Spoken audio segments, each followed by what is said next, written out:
सत्साहिब बंदी छोड़ सतगुरु रामपाल जी भगवान की जय हो।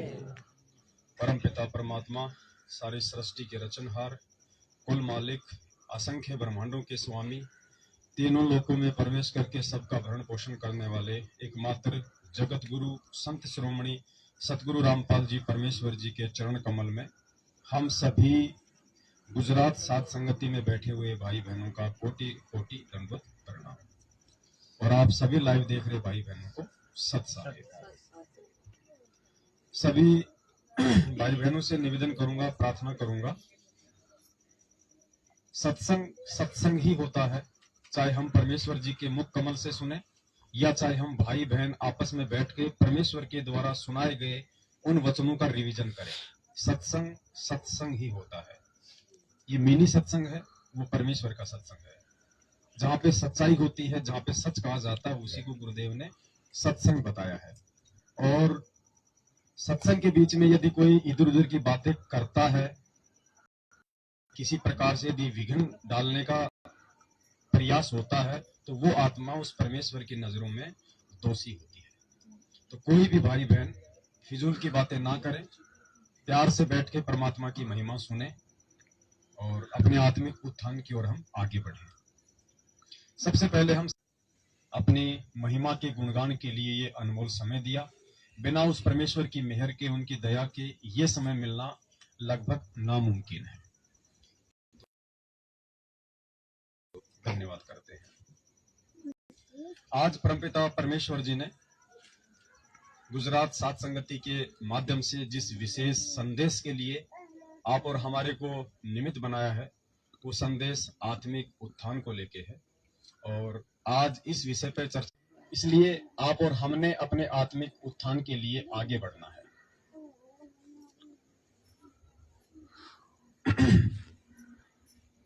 27 साल से परमपिता परमेश्वर जी ने हमें जो ज्ञान दिया, हमारे को भक्ति मार्ग में आगे बढ़ाने के लिए दिया। और 27 वर्षों से उस परमेश्वर के द्वारा दिए गए ज्ञान को आधार बना के हम कितना उस परमेश्वर को समझ पाए, कितना हम परमेश्वर के सत्संगों के मर्म को समझ पाए, ये आज सबके सामने है। कुछ भी छुपा हुआ नहीं है। पिछले 7 वर्षों से संगत में 2 गुट बन गए हैं।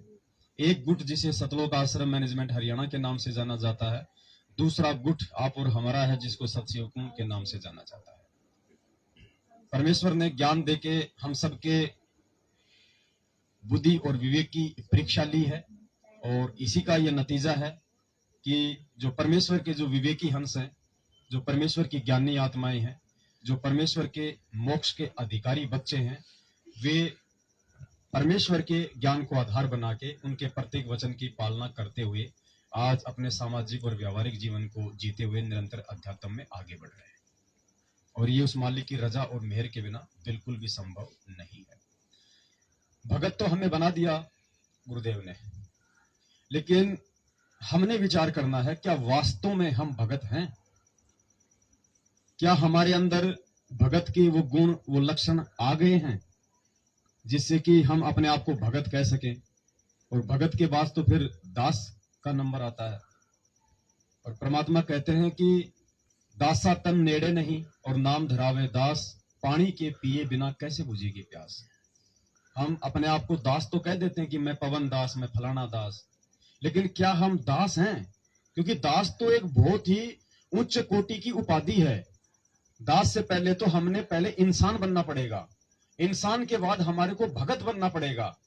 तो सबसे पहले तो हम ये विचार करें कि गुरुदेव के 27 वर्षों से इस अध्यात्म में जो उन्होंने जो संघर्ष किया आप और हमारे लिए, दिन रात एक किए, रातों को 2-2 बजे तक जाग के उस परमेश्वर ने हमें पढ़ाया, लिखाया, समझाया। क्या हम उस आधार से भगत तो छोड़िए, क्या एक नेक इंसान, एक आदर्श व्यक्ति की भूमिका में है या नहीं है? ये अवलोकन हमने स्वयं करना पड़ेगा। उसके बाद कहीं जाके हम भगत वाली स्थिति में आएंगे।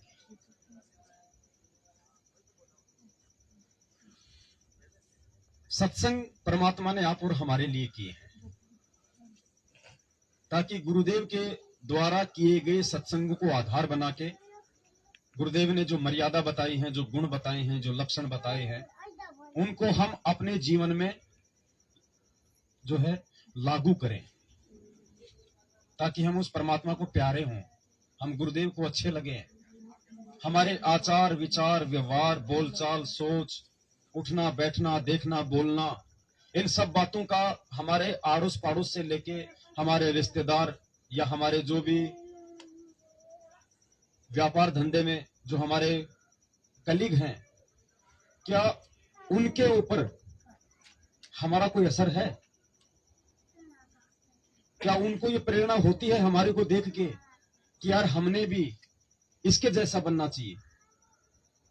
या हम ये नाम और ज्ञान लेके और उनके साथ उनके जैसा व्यवहार करके कहीं हम अपने गुरुदेव के वचन को तोड़ के हम अपने पूज्य गुरुदेव भगवान को लज्जित तो नहीं कर रहे हैं? इन सब बातों पे हमारे को विचार करना पड़ेगा, विवेचन करना पड़ेगा। और यही बताया परमात्मा ने कि सत्संग खाली सुनने से समझ में नहीं आएंगे, सत्संग को जितना सुनो उतना ध्यान से सुनो, धैर्य से सुनो, और उसके बाद में सत्संग के एक एक वचन पे हमारे को चिंतन करना पड़ेगा, हमारे को मनन करना पड़ेगा, सोचना पड़ेगा कि गुरुदेव ने जो 3 घंटे से हमें सत्संग सुनाया है, या 27 साल से जो लाखों सत्संग दे दिए हमारे को, ये सत्संग गुरुदेव ने हमें मनोरंजन के लिए सुनाए हैं या फिर हमें कोई भगत बनने के लिए सुनाए? तो मालिक ने तो लगभग अपना काम पूरा किया, और पूरा काम करके ही परमात्मा आज हिसार जेल में बैठे हैं। अब आप और हमारी ये परीक्षा की घड़ी है, ये परीक्षा का समय है कि हम उस ज्ञान आधार से इस भक्ति मार्ग पे अपने बुद्धि विवेक के साथ चल के हम गुरुदेव को दुखी करते हैं या हम गुरुदेव को प्रसन्न करते हैं। और ये हम सब के सामने है। पिछले 7.5 वर्षों से बरवाला कांड 2014 के बाद से हमने अपने गुरुदेव के वचन की, उनकी मर्यादाओं की कितनी लाज रखी है। जिन सांसारिक कुकर्मों को ना करने के लिए परमात्मा ने हमें शिक्षा दी, दीक्षा दी, परमेश्वर ने हमें राजनीति से दूर रहने के लिए कहा, परमेश्वर ने हमें जातिगत आरक्षणों से दूर रहने के लिए कहा, क्योंकि हमें सतलोक चाहिए, हमें यहाँ पे 5% आरक्षण नहीं चाहिए, 10% आरक्षण नहीं चाहिए हमारे को। यहाँ पे हमने यहाँ बीजेपी को नहीं जिताना, हमने यहाँ कांग्रेस को नहीं जिताना, हम भक्ति मार्ग में अपने आत्म कल्याण के लिए आए, हम किसी पार्टी का पक्ष विपक्ष करने के लिए नहीं आए। ये कबीर परमात्मा का मार्ग है, और परमात्मा कहते हैं कि पक्षा पक्षी के कारण सब जग रहा भुलान, पक्षा पक्षी यानी पक्ष और विपक्ष के कारण सब जग रहा भुलान, और निष्पक्ष होके हरि बजे सोहे संत सुजान। बुद्धिमान और ज्ञानी भगत वो है जो पक्ष और विपक्ष से दूर हटके निष्पक्ष होके ज्ञान को आधार बना के अपने आत्म कल्याण के लिए भक्ति करता है। परमेश्वर ने कहा कि जगत और भगत का 36 का आंकड़ा होता है। तो क्या हमने आनंदपाल सिंह जैसे गैंगस्टर, जो कि पुलिस एनकाउंटर में मारा जा चुका है, जो AK-47 रखता था, कई लोगों की उसने हत्या कर दी, हम भगत होके उसकी CBI जांच के समर्थन में खड़े होके हम गुरुदेव को दुखी कर रहे हैं या हम गुरुदेव को हम प्रसन्न कर रहे हैं? निंदा चुगली वो नहीं होती जो हम करें हमारे गुरुदेव की। परमात्मा कहते हैं ना कि गुरु की निंदा सुने जो काना ताको निश्चय नरक लेगा, और अपने मुख निंदा जो कर ही परिवार सहित। हमने समझना पड़ेगा कि निंदा चुगली है क्या, काल हमारे को कहां ठगता है। आज हम अपने मुख से गुरु जी की निंदा चुगली नहीं करेंगे, हमें पता है, और काल को भी इस बात का पता है कि ये ज्ञान लेने के बाद डायरेक्टली इन भक्तों से अपने गुरु की निंदा चुगली नहीं करवाई जा सकती। तो कैसे ठगा जाए इनको, कैसे ये दोष इनके ऊपर मंढा जाए, उसके लिए वो सूक्ष्म चाल चलता है। और क्या चाल चली उसने ये पीले पर्चे निकला के अपने एजेंटों के माध्यम से, अपने दूतों के माध्यम से आप और हम सबकी मर्यादा उसने तुड़वाई। एक पीला पर्चा निकाल दिया गया, एक फर्जी ऑडियो निकाल दी गई गुरुदेव भगवान के नाम से कि गुरुजी का आदेश है फला फला तारीख को उत्तर प्रदेश में बीजेपी सरकार को वोट डालना है, या फला फला तारीख को पंजाब में कांग्रेस सरकार को वोट डालना है। अब हम क्या करेंगे? अब देखना काल हमारे को कहां ठगता है। अब यदि हम बीजेपी को वोट डालेंगे, हम बीजेपी का समर्थन करेंगे, तो कांग्रेस के जितने भी लोग हैं जिन्हें इस बात का मालूम पड़ेगा कि संत रामपाल जी के भगत तो बीजेपी का समर्थन कर रहे हैं, कांग्रेस वाले ऑटोमेटिक गुरुदेव को गालियां निकालना शुरू कर देंगे। काय का संत है, 20 गालियां निकालेंगे। लगता तो बहुत अच्छा था, बातें तो सतलोक की करता था, गंदे काम कर रहा है राजनीति के। हमने निंदा नहीं करी, लेकिन काल ने उस कुकर्म के माध्यम से दुनिया से गुरुदेव की निंदा करवा के हमारे कर्म फोड़ दिए। दुनिया गुरुदेव की निंदा क्यों कर रही है? हमारे कर्मों को देख के। तो गुरुद्रोही या फिर निंदक वो नहीं होता जो डायरेक्ट अपने गुरुजी को गालियां दे, गुरुजी की निंदा चुगली करे। नहीं, वो व्यक्ति भी सबसे बड़ा गुरुद्रोही है, सबसे बड़ा अपने गुरु का निंदक है, जिसके उल्टे कुकर्मों के चलते दुनिया उसके गुरुदेव को गाली दे, उसके गुरुदेव की निंदा करे। तो ऐसे काल हमारे को ठगता है। तो सारे जो कर्म कुकर्म है किसी भी भाई बहन से छुपे हुए नहीं है, और इन्हीं मर्यादाओं के टूट जाने के चलते, क्योंकि बिना साध संगति की चीजें समझ में नहीं आ सकती, इसीलिए भगवान कहते हैं कि साध संगति से भेद जो पाया। गुरुदेव के वचन सुनने के बाद में भगत भाई बहन आपस में बैठ के जो मालिक की चर्चा करते हैं, उसी को साध संगति कहते हैं। अब कई लोग कह देते हैं कि भाई साध संगति तो वो होती है, साध यानी संत अपने गुरुजी, और संगति यानी उनसे संपर्क, यानी हम जो गुरुजी के जो सत्संग सुनते हैं उसको साध संगति कहते हैं। ऐसी बात नहीं है। साध संगति वो भी है, और साध संगति अब हम जो कर रहे हैं वो भी है। आपने एक शब्द सुना होगा परमात्मा का, गुरु विहीन नहीं भाता हरि को, गुरु विहीन नहीं भाता। इसमें आगे चल के चौपाई आती है परमात्मा की, गुरु की सेवा साध की संगत, बड़ भागी चितलाता, हरि को गुरु विहीन नहीं पाता। गुरु की सेवा और साध की संगत, गुरु अलग हो गया, साध संगत अलग हो गई। तो वास्तव में जो साध संगत, जो परमेश्वर ने अपने सत्संगों में अपने वचनों में जो जिक्र किया है, वो साध संगत ये है जो अब हो रही है। और मालिक ने कहा था ना कि घर घर होगा बोध विचारा, ये हो रहा है वो बोध विचारा। बोध विचार यानी परमात्मा के ज्ञान के ऊपर विचार, अपने जीवन में उसको एप्लीकेबल करने के लिए उस पर विचार करना, चिंतन करना, मनन करना, क्योंकि सत्संगों में ही तो सारा भेद छुपा हुआ है। अलग से परमात्मा बैठ के कोई ट्यूशन थोड़ी देते किसी को। आज हम कैसे समझ गए इन सब बातों को कि काल हमें कहां ठग रहा है और काल हमारे को किन के माध्यम से ठग रहा है, वो भाई क्यों नहीं समझ पा रहे जो आज भी सतलोक आश्रम मैनेजमेंट हरियाणा के पीछे लगे हुए हैं। तो ये हमारा सौभाग्य है जो परमात्मा ने हमारे को चुना है लाखों की संगत में से, और परमेश्वर ने हमारे को साध संगति के माध्यम से ये सुनहरा मौका दिया है कि हम अपने आप को चेंज करें, हम अपने आप को भगत बनाएं, हम अपने अंदर वो परिवर्तन लेके आए जो परमात्मा चाहते हैं। और साध संगतियों से जुड़ के भी यदि हमारा आचरण, हमारा व्यवहार यदि अन्य भगत भाई बहनों की तरह रहा या जगत वालों की तरह रहा, तो हम फेल हो जाएंगे इस मार्ग में। ये मौका है।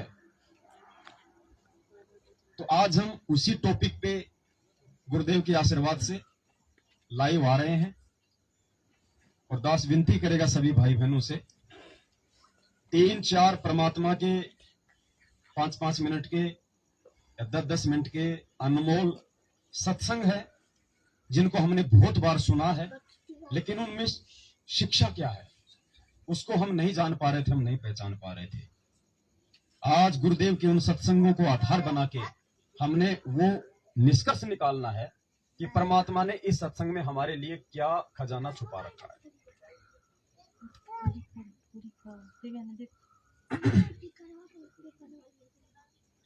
परमात्मा की एक वाणी आती है नित्य नियम में, थोड़ा देखो भगत जी, उसको वॉल्यूम को थोड़ा हल्का सा लाओ, उसको जिसमें लीड लग रही है। नहीं ये नहीं भगत जी, इसका तो कोई रोल ही नहीं रहा ना, ये तो सेकंड नंबर पे लग रहा है ना लीड। हाँ ये सत साहिब, सत साहिब, सत साहिब, लास्ट वाले को देखो, सत साहिब, सत साहिब, सत साहिब। चलो ठीक है, ठीक है। नित्य नियम में एक वाणी आती है परमात्मा की,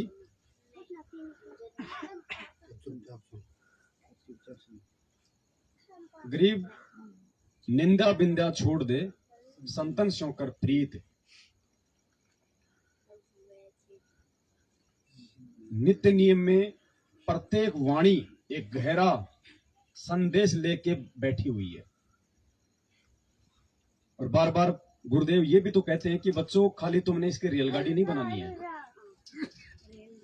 जितना भी नित्य नियम हम करते हैं हम उसके ऊपर यदि प्रतिदिन विचार करें तो प्रत्येक वाणी से हमारे को बहुत कुछ सीखने को मिलेगा। और यदि हमने सीखा नहीं, खाली हमने रूटीन ही बना के रखा, रोज नित्य नियम 1 घंटा करना ही करना है, तो हम उस उपलब्धि को प्राप्त नहीं कर पाएंगे जो परमात्मा हमें चाहते हैं करवाना। अभी छोटी सी वाणी लेके हम चलेंगे आज परमात्मा की। मालिक कहते ना कि भाई 7 समुद्र की मसी करूं, लेखनी करूं बन राय, धरती का कागज करूं, गुरुगुण लिखा न जाए। एक वाणी, लगभग 150 वाणियों से भी ज्यादा वाणियां हैं नित्य नियम में। इस एक वाणी को लेके हम चलेंगे तो आज इस पे पूरी रात सत्संगति चलेगी। अब सोचो पूरे नित्य नियम में कितना गहरा सार छुपा है। तो आज हम इसी वाणी को लेके चलेंगे कि निंदा बिंदा छोड़ दे और संतन स्यों कर प्रीत। बस इतनी सी वाणी पे चलेंगे हम, नीचे वाली भी नहीं लेंगे, वरना कल का पूरा दिन बीत जाएगा तो भी नहीं होगा पूरा। बस ऊपर ऊपर की लाइन को लेके चलेंगे। निंदा बिंदा छोड़ दे, संतन स्यों कर। ये वाणी परमेश्वर किसको कह रहे हैं? आप और हमें कह रहे हैं ना। ये गुरुदेव का आदेश है। गुरुदेव के सत्संग, गुरुदेव की वाणी ही हमारे लिए सबसे बड़ा आदेश है। परमात्मा सत्संग के माध्यम से ही अपने बच्चे को सामूहिक आदेश देते हैं। अलग से कोई आदेश परमात्मा का भक्ति मार्ग का नहीं होता है। तो हमें गुरुदेव आदेश दे रहे हैं और इसी आदेश की यदि हमने पालना नहीं की तो हम गुरुदेव का वचन तोड़ रहे हैं, और वचन तोड़ने के चलते हम गुरुदेव के दोषी बन रहे हैं। तो क्या हमें दोषी बनना चाहिए परमात्मा का? तो परमात्मा कहते हैं निंदा बिंदा छोड़ दे, संतन स्यों कर प्रीत। अब भक्ति मार्ग की परमात्मा ने हमें वो सीढ़ी दे दी है, हमें उस पायदान पे पहुंचा दिया है कि अब हमने अपने आत्मिक उत्थान की ओर आगे बढ़ना है। इन चीजों को समझने के लिए सबसे पहले हमारे को बरवाला कांड को समझना बहुत ही ज्यादा जरूरी था। तो परमात्मा ने 3-4 साल लगातार बरवाला कांड के ऊपर ही सारा फोकस रखा। हजारों वीडियो परमात्मा ने बनवा दिए, सबके काले चिट्ठे, पाखंड, कुकर्म, सबकी रहनी करनी सब आप लोगों के सामने विदपूर्व रख दी। कि जिन्हें हम गुरुदेव के बेटा बेटी कहते हैं, भाई बंधु जवाई रिश्तेदार कहते हैं, कोऑर्डिनेटर कहते हैं, बड़े बड़े सेवादार कहते हैं, देख लो उनके मुख से कैसे फूल बरसता है। भगत होने के बाद जो किसी की तरफ नजर भी नहीं डाल सकते, क्रोध वाली, वो अपने ही भगत भाई बहनों को सारनाम तक लेके वो लट्ठों से मार रहे हैं। सारा आचरण परमात्मा ने आप और हमारे सामने रख दिया, हमारी आंखें खोलने के लिए कि हम कहां खड़े हैं, हम किन के साथ खड़े हैं। उसके बाद दूसरा जो पायदान था वो था पूज्य गुरुदेव जी को पहचानना कि वास्तव में परमात्मा कौन है। सत्संगों में क्यों कहते हैं बार बार गुरु जी कि सबसे पहले तो हमारे को यह पहचानना कि भगवान कौन है, जबकि भगवान तो परमात्मा ने बता ही दिया कि ये कबीर जी की फोटो है, ये भगवान है, नाम उसका कबीर है। तो भगवान तो हमें आ ही गया पहचान में। फिर भी परमात्मा बार बार क्यों इस बात पे जोर देते थे कि हु इज गॉड, भगवान कौन है। भाई वो तो था, आज कौन है ये नहीं कहा परमात्मा ने हु आज गॉड। क्या कहते हैं? हु इज मानी वर्तमान में कौन है भगवान। इस चीज को समझाने के लिए परमात्मा ने हमारे को समय दिया, और लगभग पिछले 2.5-3 वर्षों से, क्योंकि सन 2019 से हम इस परमात्मा का ये प्रगट दिवस मनाने लगे हैं, सतगुरु रामपाल जी भगवान का। और उसके बाद से परमात्मा ने अपने सत्संगों में जो रहस्य छुपे हुए थे, गुरुदेव के स्वयं पूर्ण ब्रह्म परमेश्वर कबीर साहिब होने के, सन 1951 में 8 सितंबर के दिन धरती पे प्रकट होने के, ये पिछले 2 वर्षों में ही परमात्मा ने खजाना खोला है सारा। आज हमें वो चीज भी आ गई समझ में, सत्सेवकों को। तो अब जब हमें कांड समझ में आ गया, गुरुदेव के साथ में रहने वाले लोगों का आचरण समझ में आ गया, और हमें अपने गुरुदेव समझ में आ गए, तो उसके बाद अब हमने क्या करना है? भक्ति। क्योंकि संशय में रह के हम भक्ति नहीं कर सकते, दुविधा में रह के हम भक्ति नहीं कर सकते। मालिक कहते हैं शंका सूल बबूल है। शंका जो हो जाती है ना, वो कीकर के कांटे की तरह होती है, और जब तक शंका नहीं निकलेगी तब तक हम भक्ति नहीं कर सकते। तो आज परमात्मा ने बरवाला कांड से लेके और अपने स्वयं के पूर्ण भ्रम परमेश्वर होने के सारे सबूत हमारे सामने रख दिए। नीर खीर का परमात्मा ने ज्ञान आधार से अपने ही बच्चों को निमित्त बना के आपस में सात संगतियों के माध्यम से निबेरा करवा दिया। अब हमने अपने आत्मिक उत्थान की ओर आगे बढ़ना है।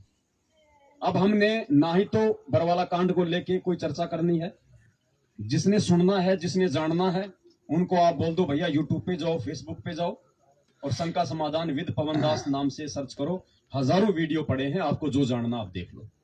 हमने किसी के साथ बरवाला कांड को लेके अब कोई माथापच्ची नहीं करनी। गुरुदेव भगवान है, हमें समझ में आ गया। जिसने समझना है उसको बोल भैया सात संगतियों से जुड़ो। समझना है तो उस चीज को समझो। अब हमने अपने आत्म कल्याण की ओर आगे बढ़ना है, हमने पीछे मुड़ के नहीं देखना है। अब आत्म कल्याण में हम आगे कैसे बढ़ेंगे? जब हम परमेश्वर की प्रत्येक उन सत्संग रूपी मर्यादाओं पे विचार करेंगे।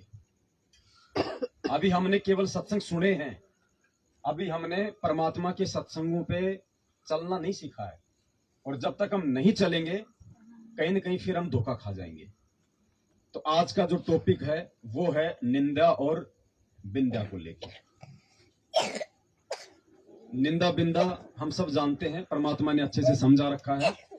हमने इस परमेश्वर के दास बनने के बाद, ये भक्ति लेने के बाद, हमने किसी भी व्यक्ति की उसकी पीठ पीछे निंदा नहीं करनी है। ये सबसे बड़ा पाप है। यदि हम किसी की निंदा करते हैं, यदि हम दो भाई आपस में मिल गए भगत भाई, और यदि हम किसी तीसरे की बात वहां पे चला देते हैं, झूठी साची मतलब बेमतलब, तो हम उस भाई के पाप खा रहे हैं। जिसकी हम चुगली कर रहे हैं, जिसकी बात करते समय हमारे को मजा आ रहा है, तो हम उसके पाप हर रहे हैं। हम उस सुअर की भूमिका निभा रहे हैं। जो परमात्मा कहते हैं कि निंदक मेरा ना मरो, बसो ना मुझसे दूर, गांव गोरवे की गंदगी वो साफ करते हैं सूर। तो हम उस भगत की जो गंदगी है, जो पाप है, जो मैल है, हम व्यर्थ में उसकी पीठ पीछे आधी सच्ची आधी झूठी निंदा करके, चुगली करके हम उसके पाप खा रहे हैं। एक तरफ तो हम उसके पाप खा रहे हैं, और दूसरी तरफ इस परमेश्वर की वाणी को तोड़ के, परमेश्वर के विधान को तोड़ के कि निंदा बिंदा छोड़ दे संतन से होकर, हम उस परमात्मा के भी दोषी हो रहे हैं। डबल मार हमारे ऊपर पड़ रही है। यही काल की सूक्ष्म चाल होती है। तो परमात्मा ने सत्संगों के माध्यम से फिर हमें समझाया है कि ये जो निंदा और जो ये बिंदा वाली जो भूमिका है, इससे हम कैसे बचें।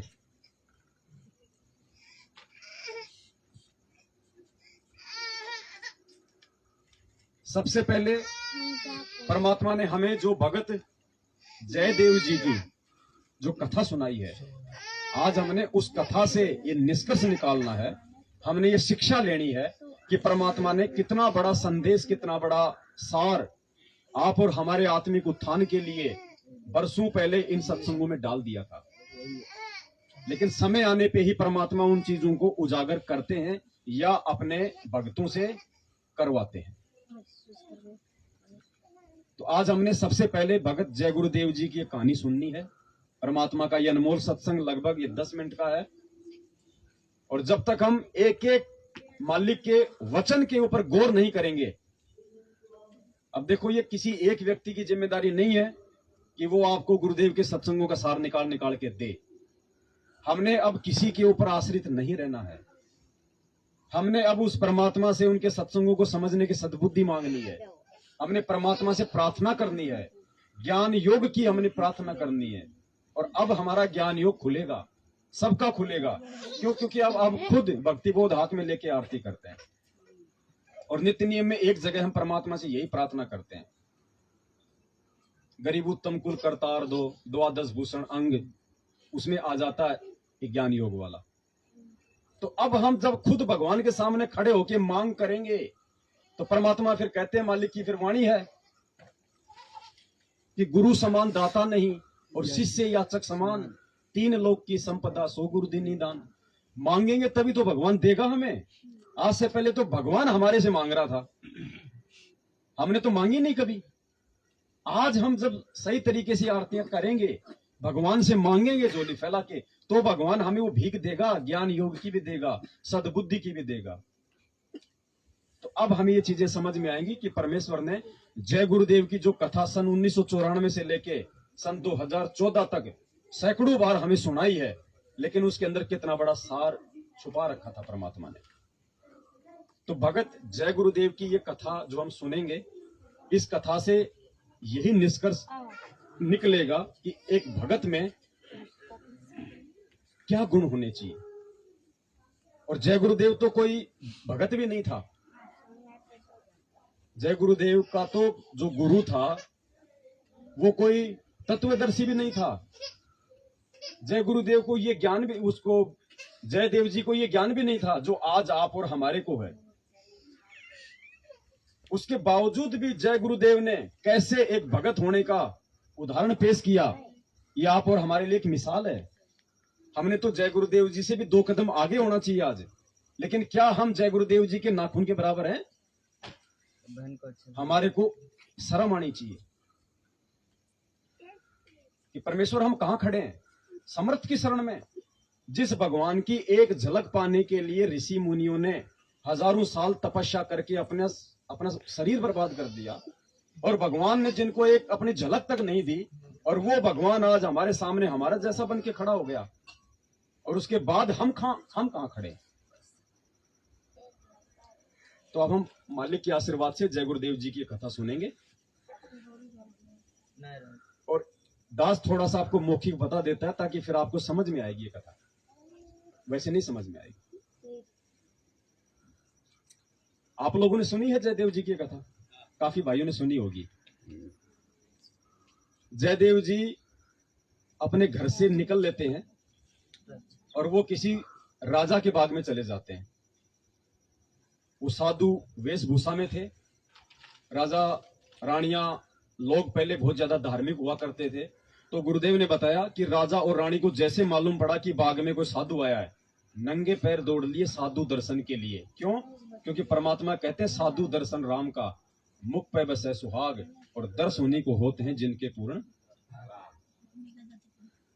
तो दोनों राजा रानी दौड़ लिए और जाते ही जयदेव जी के उन्होंने चरण लिए, बाग में बैठाया, उनके लिए बढ़िया आसन लगाया, और काफी समय तक जयदेव जी वहां रहे। राजा रानी उनकी सेवा किया करते थे।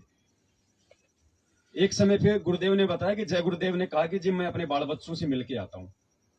तो राजा रानी ने उनको विदा किया और उनको बहुत सारा उनको जो है वो धन दे दिया। 2 थे ठग, उनकी नजर थी कि जिस दिन ये यहां से विदा होगा राजा इसको खूब धन देगा और अपन ने इसको ठगना है। चले गए। जयदेव जी जैसे गए, रास्ते में वो ठग भी मिल गए और कहने लगे भाई कहां जाओगे? वहां जाएंगे। उन्होंने कहा भाई हम भी वहीं जा रहे हैं। तो जयदेव ने सोचा, क्योंकि जो भगत होता है ना उसमें अंदर दोष नहीं होता है, भगत कभी किसी में दोष नहीं देखता है, क्योंकि भगत को अपने भगवान पे विश्वास होता है। और जो भगत होगा तो दुनिया उसको कितने ठगने का प्रयास करे, कितना हानि पहुंचाने का प्रयास करे, परमात्मा अपने भगत की पल पल रक्षा करता है। दास को जब ये लोग आए मारने के लिए जयपुर, वर्ल्ड कोऑर्डिनेटर देशराज जी, रमेश चंद्र चहल, बसंत सैनी जो रोहतक में सार शपथ दे रहा है, ये मैन लोग आए हरियाणा मैनेजमेंट से, बड़े बड़े लोग, दिग्गज, जिनकी करोथा कांड से लेकर बरवाला कांड में अहम भूमिका, जिन्होंने बिना गुरु जी को बताए 3 बीघा जमीन ले ली करोथा में, और उसी जमीन पे झगड़ा हुआ, गुरु जी किस महीने जेल गए। उसी मुकदमे के चलते फिर बरवाला कांड हुआ, आज गुरुजी जेल में बैठे हैं। वो लोग आए और दास से कहा कि हम आपसे मिलना चाहते हैं, हम आपसे मीटिंग करना चाहते हैं। तो दास को इतना तो मालूम था कि भैया इनके खिलाफ परमात्मा इतना कुछ बुलवा रहे हैं, इनका धार्मिक धंधा इतना चौपट हो रहा है। बहन जी थोड़ा इनको चुप करो बहन जी।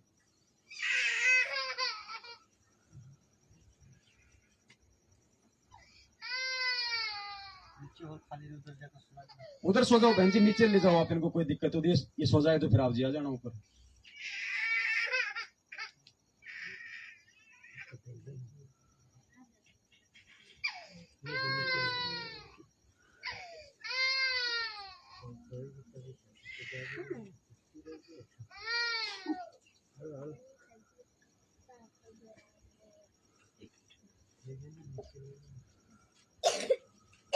परमात्मा बरवाला आश्रम में जहां पे सत्संग किया करते थे तो चारों तरफ वहां पे वो शीशे लगे हुए थे, चारों तरफ शीशे लगे हुए थे वहां पे। क्यों? मालिक को पता था कि संगत को वो ज्ञान नहीं है भगत जी। हम भगत बन गए, हमारे कोई पिछले संस्कार थे, हम भगवान से तो हम जुड़ गए, लेकिन भक्तों के लक्षण किसी में नहीं थे। आज ही नहीं तो उस समय क्या होंगे। परमात्मा इतना मना करते थे, बार बार इतना टोकते थे भक्तों को कि भाई चुप रहो, अरे सत्संग सुनने आते हो 2-3 घंटे, तुम कोई इधर भग रहा है कोई इधर भग रहा है, ये बाथरूम आधे घंटे बाद में कर लिया करो, या फिर आराम से बाथरूम करके भंडारा लेके फिर बैठो। लेकिन नहीं, ये तो 2013 की बात है जब दास जुड़ा था। उस समय गुरुजी सत्संग कर रहे हैं, लोग कोई कीड़ियों की तरह इधर भग रहा है कोई इधर भग रहा है, और बार बार परमात्मा को दुखी होके बोलना पड़ता था कि सत्संग में आए के बात चलावे कोई और, उस अपराधी आत्मा को फिर 3 लोग नहीं छोड़। ऐसी वाणियां बोल के परमात्मा लेकिन फिर भी नहीं मानते थे। इसलिए परमात्मा ने वो शीशे लगवा रखे थे ताकि बाहर की आवाज कोई मेरे तक ना पहुंचे और मेरे को किसी प्रकार से कोई बाधा उत्पन्न हो। अपनी सेफ्टी के लिए नहीं बनवाए भगवान ने, वो परमात्मा ने शीशे बनवाए थे इस मकसद से।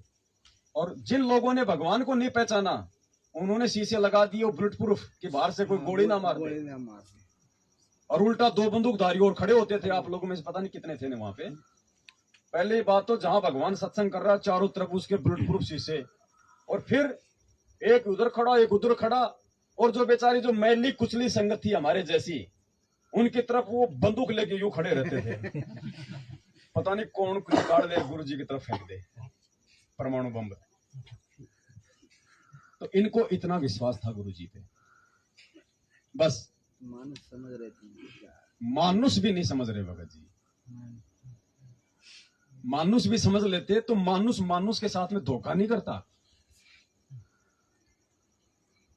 ये उससे भी नीचे थे, जिसका परिणाम है ये लोग जिस भगवान को मानुष समझ के और उनकी इतनी सिक्योरिटी करते थे, 10-10, 15-15 बंदूकधारी चलते थे, बुलेट प्रूफ गाड़ी, बुलेट प्रूफ शीशे, बुलेट प्रूफ जैकेट, किस लिए? 2 प्रकार के लोगों से सुरक्षा के लिए, एक तो आर्य समाजी और एक हरियाणा प्रशासन, और तो कोई था ही नहीं। जो बॉडीगार्ड उस भगवान को ना समझ के बंदूकें लेके पीछे पीछे चलते थे जिन आर्य समाजियों और हरियाणा प्रशासन से गुरुजी की सुरक्षा के लिए, आज वही भगवान तो उन आर्य समाज और पुलिस वालों की गोद में बैठा हो तो उसका बाल भी नहीं उखाड़ पा रहे। और जो गुरुजी की जो बॉडी के जो बॉडीगार्ड बने फिरते थे, आज वो भगोड़े बन के घूम रहे, आज वो अपनी बॉडी छुपाते फिर रहे हैं। ये दिखाया भगवान ने।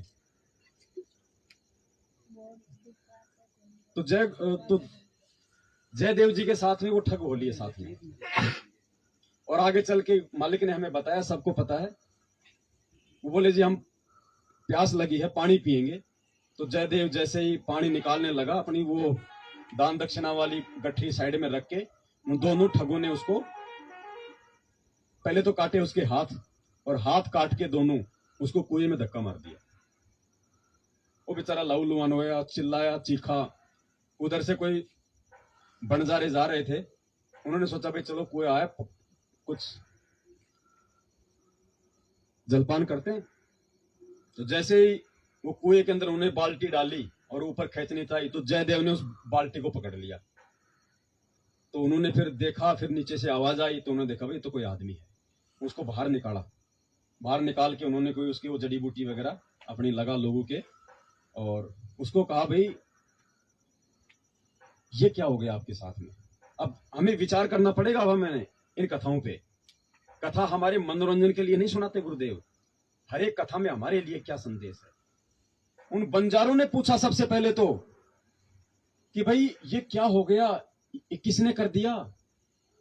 जयदेव जी ने उन ठगों का नाम नहीं लिया कि मेरे साथ में ऐसे ऐसे उन्होंने धोखा कर दिया, मेरी दान दक्षिणा लेके भग गए, मेरे हाथ काट दिए उन्होंने और मुझे कुएं में डाल दिया। जयदेव ने कहा भाई मेरे कोई वो कर्म थे जो मुझे आज मिले। क्या कहा उसने, भाई ये मेरे कर्म थे, ठग थे, वो गलत थे। वो गलत होने के बाद भी जयदेव ने उनको कोई दोष नहीं दिया। कहा भाई मेरे कोई थे कोई माड़े कर्म जो मुझे उनकी सजा मिली है।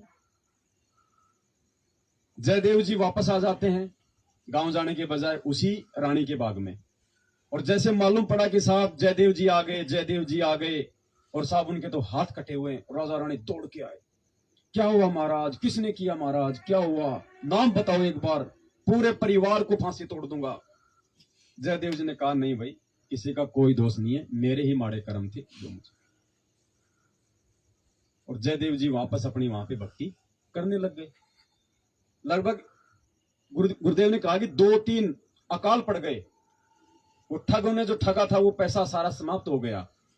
अब उन ठगों ने सोचा कि क्यों ना, वो जयदेव तो मर गया होगा, क्यों हाथ उत काट के कुएं में धक्का मार गए थे वो, तो उन्होंने सोचा क्यों ना उस राजा के पास चलते हैं, राजा बड़ा धार्मिक है और अपन साधु का भेष बना के चलेंगे दोनों, और राजा अपने को खूब धन धान देगा। तो दोनों ठग साधु का भेष बना के और जय गुरु उस राजा के बाग में प्रवेश कर गए। अब जैसे सामने प्रवेश किया तो सामने जयदेव बैठा, राजा और रानी बैठी, आमने सामने हो गए।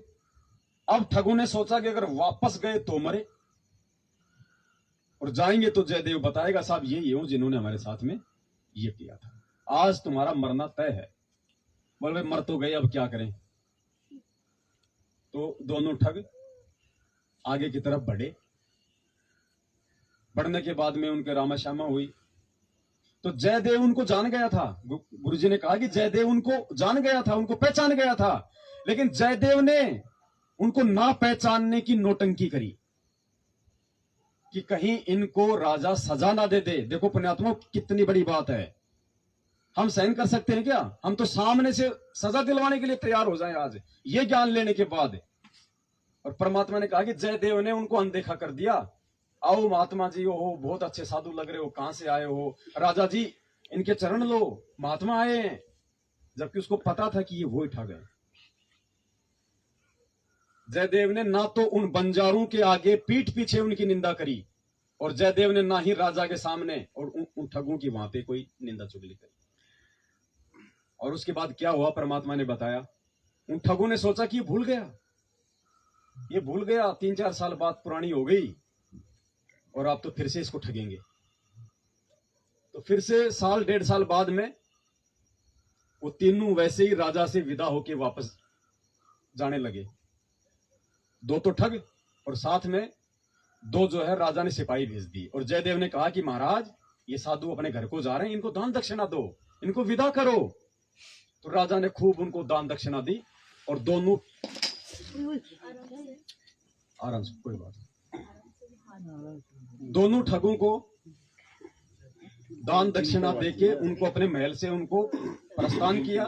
साथ में 2 सिपाही और भेज दिए, 2 ठग और 2 सिपाही 4 घोड़े लेके तो चले गए कि भाई आप इनको सही कुशल छोड़ के आओ, रास्ते में पता नहीं कोई चोर लुटेरा ठग मिल जाए, महाराज जी को कोई परेशान कर दे। तो जयदेव ने उनको भिजवाया। और रास्ते में क्या हुआ, वो दोनों ठग जयदेव की निंदा चुगली करने लग गए, ये सोच के कि वो राजा जो है इन सिपाहियों की बात सुन के और जयदेव को वहां से निकाल दे, और हमारा सदा सदा के लिए वहां पे साम्राज्य हो जाए, जो जयदेव को मिल रहा है वो भी हमारे को मिले। तो उन्होंने उन सिपाहियों के आगे उनकी निंदा चुगली करनी शुरू कर दी।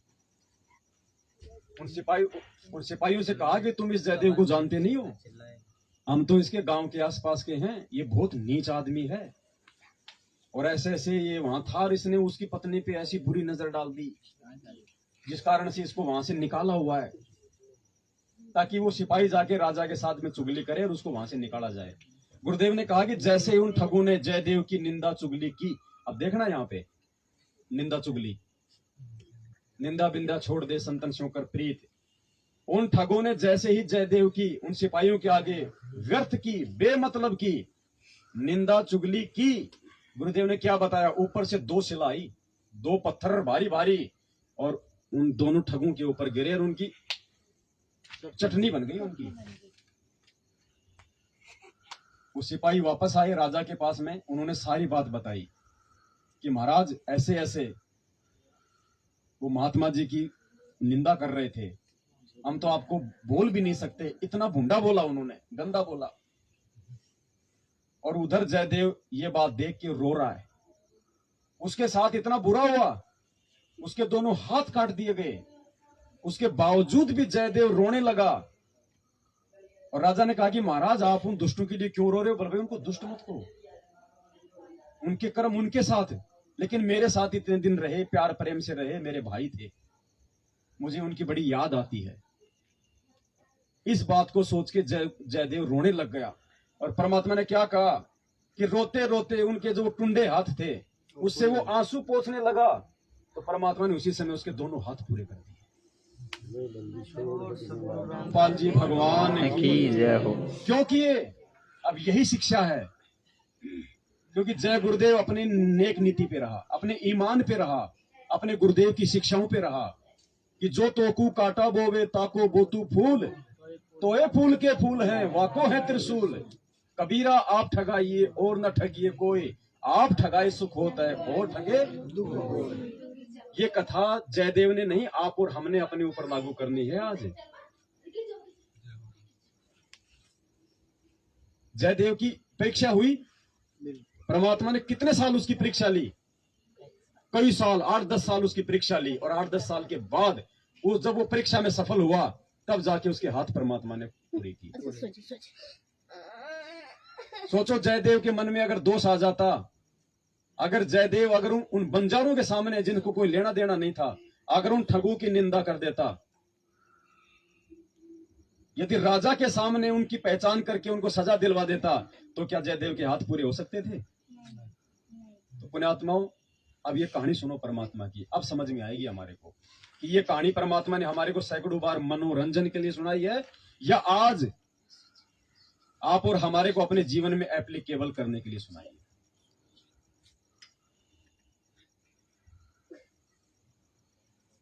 जयदेव की कथा आपको सुनाते हैं, क्योंकि आत्मा में 100 कथा सुन लेंगे, जब एक जोग का असर तो होएगा।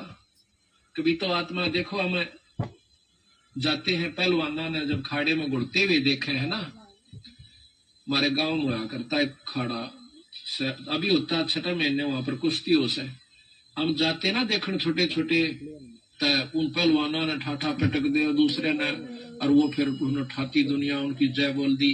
हमारे मन में भी इच्छा होती अपना घर का लोकमा लंगोट समान दे और तेल की मालिश करते और बेटे पहलन लग जाते, अब तक पाचे फिर भूल जाते। क्यों? जो असर तो हुआ ना वो गणा नहीं था, कुछ तो शरीर में जो है ना आदमी की शारीरिक शक्ति उत्पन्न हो से। तो इसी प्रकार अच्छे कर्म के ज्ञान से अच्छी हम देखेंगे तो अच्छा असर पड़ेगा, और बुराई जैसे सिनेमा देखते हैं, सांग देखे हैं तो सांग वाला असर पड़ जाएगा। इसी प्रकार हमारा जो अच्छी कथाएं सुनेंगे। भगत जी, दास बोले तो भले बोल लो, परमात्मा बोल रहे हैं तो मुंह से छींक आ रही है उसको भी रोको कि परमात्मा इसको रोको। ये भगत जी मालिक की कथा है, एक एक शब्द कानों के यूं नहीं कि मतलब निकल जाए ऊपर से, हीरे मोती लाल है भगत जी, एक एक शब्द। बिल्कुल शांति रखो जैसे कोई मर गया आज यहाँ। हाँ भगत जी, इसलिए तो कहते हैं परमात्मा के भक्तों के घर बहुत दूर हैं, हम भगत नहीं है भगत जी। अभी हमारे अंदर जरूर एक बार आस्था होगी, काम भी कुछ करके दिखाओ, तो थोड़ा नहीं तो गणा नहीं तो थोड़ा तो बनेगा। तो इसी प्रकार कहा है एक बार एक जयदेव नाम का संत था, उसका एक लड़का हुआ। फिर उसके मन में कुछ घर में कमजोरी भी थी, कुछ वैसे भी भ्रमण की इच्छा हुई, वहां से चल पड़ा। घूमता हुआ एक राजा के बाग में डट गया। राजा रानी पहले बहुत धार्मिक होया करते थे, कोई एक आधा दुष्ट आत्मा होता था, राजा नहीं साधु सेवी सभी होया करते थे। संत को देखा, उसके दर्शन करने की खातिर दोनों आ जाते, राजा और रानी बैठ गए, चरणा में सिर रखा और साधु से कहा, महाराज कोई ज्ञान विचार सुनाओ। संत कथा सुनाने लग गया, मीठी मीठी कथाएं, रस भरी बातों।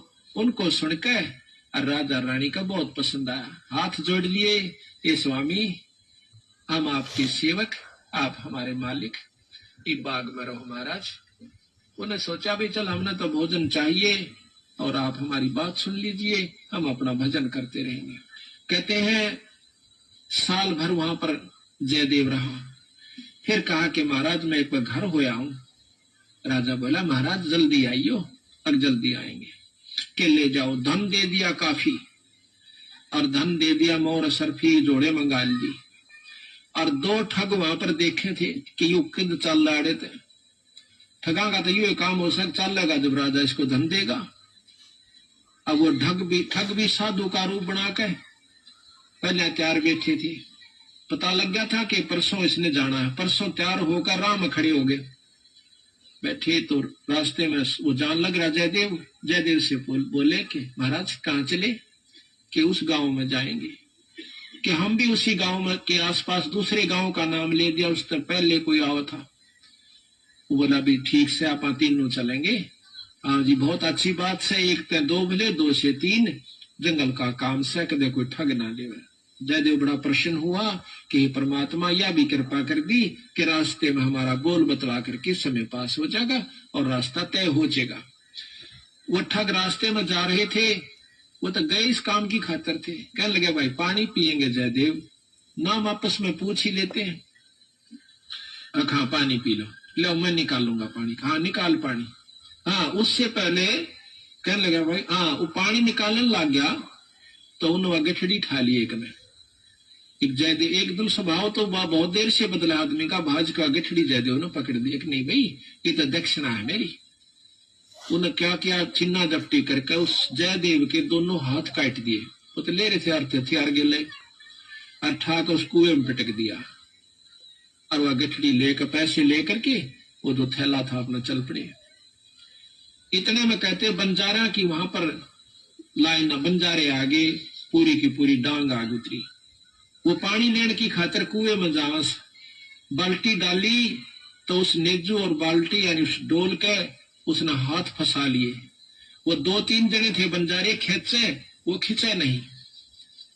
तो वो कहते भाई क्या सौदा हो गया। वो आवाज दे से भाई मैंने एक बार बाहर काट दो, मैं कुएं में गिर गया। उन्होंने सोचे कोई व्यक्ति है, उन्हें पकड़ कर बाहर काट लिया।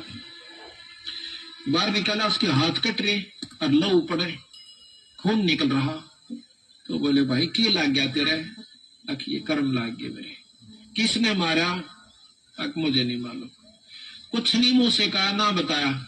जाकर और क्या कह रहे हैं परमात्मा, कुछ नहीं बताया। बोला मुझे मेरे एक कर्म लग गए, कुछ नहीं बताया जयदेव ने। अब परमात्मा इस बात को सिंपल वे में बोल के निकल गए ना। अब ये निष्कर्ष आप और हमने निकालने आज सत्संगों के, और सद्बुद्धि देगा परमात्मा। आज जो जो लेना चाहेगा, जो जो मांगेगा उसको देगा। वो सद्बुद्धि देने के लिए आया इस धरती पे। बुद्धि तो थी हमारे पास में क्योंकि मानव बना दिया, लेकिन सद्बुद्धि नहीं थी। सद्बुद्धि भगवान देगा अगर कोई मांगेगा तो, कोई चाहेगा तो अपने आत्म कल्याण के लिए। क्योंकि बंजारे जंगलों में रहा करते हैं, बहुत बढ़िया बढ़िया जड़ी बूटियां उनके पास होती थी। अपने नायक के पास ले गए, मुखिया के पास ले गए। वहां जाकर बताया तो उस नायक ने वैद बुलाया और वैद ने जड़ी बूटी सी ला दी कि खून भी बंद और चीस भी बंद, दोनों ठीक हो गए। तो कहने लगे भाई कहाँ जाएगा? तुझे वहां छोड़ देंगे या हमारे साथ चल, कोई दिक्कत नहीं आने देंगे। नहीं, आपके साथ तो मैं नहीं चलूंगा, इस अगले नगर में मुझे छोड़ दीजिए। वहां जाकर उन्हें छोड़ दिया, जाकर राजा के बाग में फिर जा बैठा। राजा को पता चला कि महाराज संत वापस आ गए। जाके बताया नौकरों ने, और दोनों हाथ कटे हुए, दोनों हाथ कटे हुए। राजा रानी नंगे पैरों बाज लिए। जब सुना संत का नाम, आके पाया में पड़ जाए, महाराज के लग गया है, महाराज क्या लगा? जो होना था सो हो गया भाई, मेरे कर्म लगे। मुझे बताओ महाराज, उनका अभी खून कर दो, उनके बच्चों तक पिड़वा दो। मैं ऐसा पापी नहीं महाराज, मेरा कर्म था, वो संस्कार उनका मेरा किसी का था, मुझे नहीं मालूम के हुए यार, कौन था कि थी।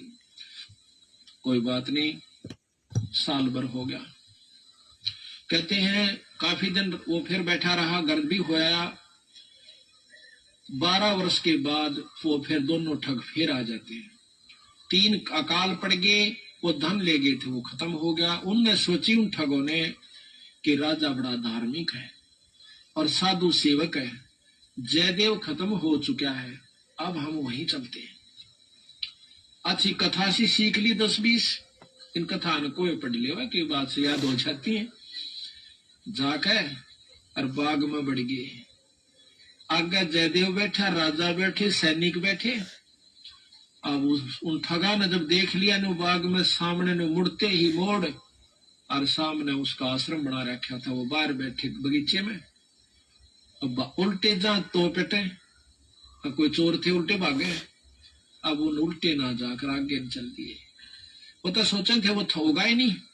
फिर वो दोनों हाथ कटा हुआ आदमी देखा, उनका शक हो गया को ऐसे तो मरिया को ना किसी ने काट लिया। पर मरते तम गए आज, ईब कोई बचावनिया नहीं से, फिर इलाज भी कुछ नहीं। उससे कहा हाथ पांव जोड़ांगे शायद रजा करवा दे।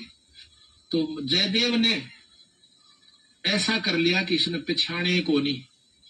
और साधु देख कर कहने लगा राजा से, महाराज ये तो मेरे दोस्त आ गए, ये बड़े अच्छे साधु संत हैं, राजा इनके चरण लो। राजा ने खड़ा होकर उनके चरण लिए और बैठा। अब बताओ पुण्यात्मो, इस कथा का सार अगर हम समझें तो आज हम कहां खड़े हैं भक्ति मार्ग में? क्या हम जयदेव जी के नाखून के बराबर भी हैं आज? और हमने सतलोक जाना है तो जयदेव जी से भी 4 गुना ऊपर बनना है। अब सोच लो हम कितने नीचे गिरे हुए हैं भक्ति मार्ग में, हमें कितना ऊपर उठना है आज। कितनी भक्ति की आवश्यकता होगी हमें, जब जाके हमारे अंदर इतना धैर्य, संतोष, शील, विवेक, ये अक्षमा वाले भाव आएंगे। 5 गहने बताए ना परमात्मा ने, शील, संतोष, विवेक, अक्षमा और दया। ये 5 जयदेव जी में थे। तो उन्होंने संतोष भी किया, धैर्य भी रखा, और उन्होंने उनको क्षमा भी किया।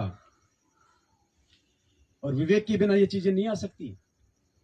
जबकि उसको कोई तत्वदर्शी संत भी नहीं मिला था। तो हम कहां खड़े हैं?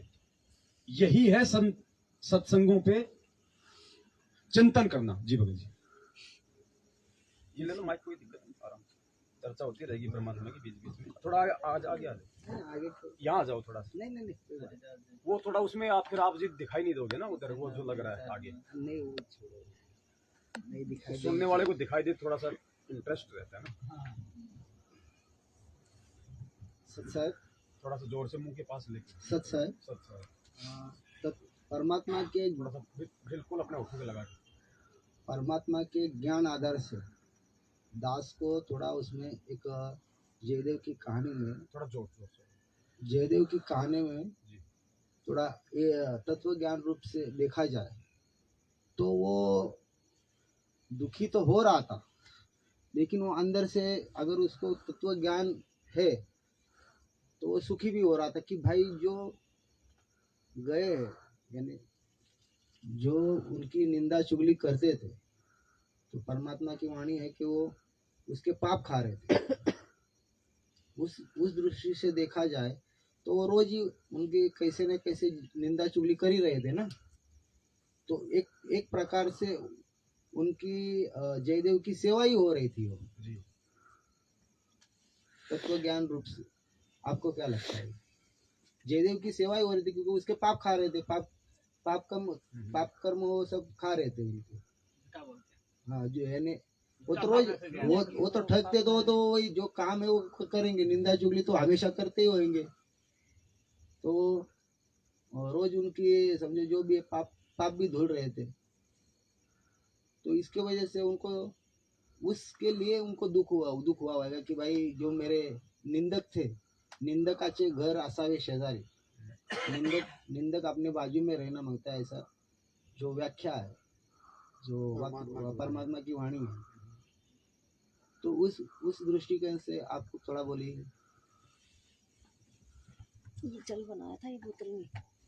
देखो भगत जी, जो संत होता है, जो भगत होता है ना, आप जी के कहने का मतलब है कि जय गुरुदेव जी ने इसलिए उन दोनों ठगों की वास्तविकता राजा को नहीं बताई होगी, क्योंकि वो जय गुरुदेव की निंदा चुगली करते थे, जिस कारण से उसके पाप कर्म हल्के हो रहे थे। तो जयदेव जी ने सोचा कि क्यों ना, मेरे लिए तो अच्छा कर रहे हैं ये, मेरे पाप खा रहे हैं, ये दोषी बन रहे हैं भगवान के। लेकिन जो संत होगा, जो भगत होगा, वो अपने पाप कर्म साफ करने के लिए दूसरों को दोषी होता नहीं देख सकता। तो जयदेव ये बात सोच के चुप नहीं था कि ये मेरी निंदा चुगली कर रहे हैं और मेरे पाप कर्म हट रहे हैं। संत हमेशा अपने पाप कर्म परमात्मा की मर्यादित भक्ति से हटाएगा, ना कि दूसरों के कर्म बिगाड़ के। लेकिन वो बोल नहीं सकता ना अभी वो कि भाई तुम ऐसा मत करो, वो भी नहीं कर सकता। वो साधुता में था भगत जी। तो साधुता में उसको क्यों बोले भाई तू निंदा चुगली मत कर, ऐसा बोल भी नहीं सकता था ना वो। नहीं, उसने नहीं बोला, उसने भगत जी। जो व्यक्ति उस परमात्मा पे आश्रित हो जाते हैं ना, फिर वो किसी की मतलब वो नहीं करते बिल्कुल भी। फिर उसको मालिक के जो मतलब विधान का पता चल जाता है कि कबीरा तेरी झोपड़ी गल कटियन के पास, जो करेगा सो भरेगा, तू क्यों भया उदास। वो मालिक के ऊपर आश्रित थी जयदेव जी, इसलिए उनको मालूम होते हुए भी उसने देख लिया था उनको, उसके बावजूद भी उन्होंने राजा को सच्चाई नहीं बताई, ये सोच के कि मेरी वजह से राजा इनको फांसी देगा, इनके बाल बच्चे भी होंगे, पीछे रिश्तेदार भी होंगे। तो जो संत होता है वो खुद ठग लेगा, दूसरों को नहीं ठगेगा। ठगना कोई मतलब माया से ठगना नहीं है। जयदेव चाहता तो राजा उसका शरीर को ठग लेता ना। तो वो परमात्मा की उसमें विधान पे रहा, मर्यादा में रहा, इसलिए एंड में उसी की जीत हुई, उसी की विजय हुई। क्या सही था क्या गलत था वो सबके सामने आ गया। तो इस कहानी हमें शिक्षा देती है कि भगत ने शील, संतोष, विवेक, दया, अक्षमा, हमारे को संतोष रखना पड़ेगा भगत जी। हमें उस परमात्मा के विधान पे विश्वास होना चाहिए। गुरुजी ने क्या कहा कि यदि आपकी कोई निंदा चुगली करता है, आपको यदि कोई बुरा भला कहता है, आप उसका कोई प्रत्युत्तर ना दो। आप यदि प्रत्युत्तर दोगे तो भगवान का जो ऑपरेशन वो फेल हो जाएगा। और आप कोई भी उसका प्रत्युत्तर मत दो, फिर भगवान आने वाले समय में अपने आए उस चीज का न्याय करेगा। वो बालक नहीं है, भगवान न्याय करेगा फिर उसका। राजा अम्बरीश को जब दुर्वासा ऋषि ने मारने के लिए सुदर्शन चक्र छोड़ा तो उसने कोई प्रतिक्रिया नहीं दी, हाथ ही जोड़े कि जी आप हमारे माए बाप हो, आप हमारे गुरु हो, महात्मा हो, आदरणीय हो। कुछ नहीं कहा राजा अम्बरीश ने। वो मालिक के जो है मतलब विधान पे रहा, जिसकी भी भक्ति करता था वो उसके विश्वास पे रहा। क्या हुआ, उल्टा सुदर्शन चक्र दुर्वासा के पीछे पड़ लिया। तो इसी प्रकार हमें तो भगत जी साक्षात परमात्मा मिला है। वो तो विष्णु जी की भक्ति करता था, और विष्णु की भक्ति का लाभ देने के लिए भगवान ही विष्णु रूप में गए उसके पास, पूर्ण परमात्मा विष्णु रूप धारण करके। और पूर्ण परमात्मा के उसके विष्णु रूप में पूर्ण परमात्मा ने कहा कि भैया वहीं जाके माफी मांग। अगर राजा अम्बरीश भी तो भगत जी मतलब भक्ति कर रहा था, उसके पास भी तो थी सिद्धियां, क्या वो नहीं छोड़ सकता था दूसरा हथियार आमने सामने से? जैसे पांडव और कौरव लड़ रहे थे आपस में, वो एक मारता वो इधर से मारता, लेकिन अम्बरीश यदि उसका प्रत्युत्तर दे देता तो परमात्मा का ऑपरेशन फेल हो जाता, फिर मालिक कुछ नहीं करता। फिर प्रहलाद भगत यदि अपने बाप के सामने कोई डंडा उठा लेता, भगवान नरसिंह रूप धारण करके नहीं आता। मीरा यदि कोई ओछा हथकंडा अपना लेती, भगवान नहीं आता वहां पे। तो हमारा सबसे बड़ा हथियार है ये तत्व ज्ञान। असुर निकंदर रमणी में गुरुजी कहते हैं ना कि बज्रबान की बोऊ बाड़ी सतगुरु संत जीत है राड़ी। बज्रबान की बाड़ी, बज्रबान यानी हमारे हथियार, भगत के हथियार क्या हैं? बज्रबान की बोऊ बाड़ी, ये तत्व ज्ञान रूपी हथियार है हमारा। और सतगुरु संत जीत है राड़ी, सतगुरु के जो संत होंगे, जो भगत होंगे, वो जीत है राड़ी। राड़ी यानी झगड़ा फसाद, काल का जाल। वो जो भगत होंगे परमेश्वर के द्वारा दिए गए उस वज्रबान तत्व ज्ञान रूपी हथियार से लड़ेंगे। इन हथियारों से नहीं लड़ना हमारे को। भगत का हथियार है तत्व ज्ञान, परमात्मा का विश्वास। फिर देखो परमात्मा क्या नहीं करेगा। फिर यहां का विधान है भगत जी, ये कर्म क्षेत्र है। दास को पीटने के लिए आए, 8-10 जने थे, मार लिया। दास तो अपने बचाव में रहा। अगर मैं निर्दोष था, कोई दोष नहीं था, 8-10 मिनट उन्होंने जानवरों की तरह मारा। अगर कोशिश करके अगर मैं एक को भी मारता हल्के सा, वो हल्के से मारने का भी मुझे, वो हल्का सा अगर मैं मारता, वो कर्म मेरे ऊपर लागू हो जाता निर्दोष होते हुए भी, और उसका भी भोग मुझे भोगना पड़ता। वो तो अपना भोगेंगे, मुझे भी उसका भोग भोगना, क्योंकि मेरा वो कर्म बन जाता, और उसका भोग फिर मुझे भी भोगना पड़ता, भले थोड़ा भोगना पड़ता। तो ये वो मार्ग है भगत जी इस परमात्मा का। हमें जयदेव जी की तरह बनना पड़ेगा। साधुता, साधु भाव। अगर जयदेव जी को अगर ये लगता कि भाई वो मेरे पाप खा रहे थे, तो लास्ट में वो रोता नहीं भगत जी। भगवान फिर उसके हाथ पूरे नहीं करता अगर उसके मन में दोष होता तो इस प्रकार का। तो ये शिक्षा दे रहे मालिक। भोजन पानी का प्रबंध करवा दिया।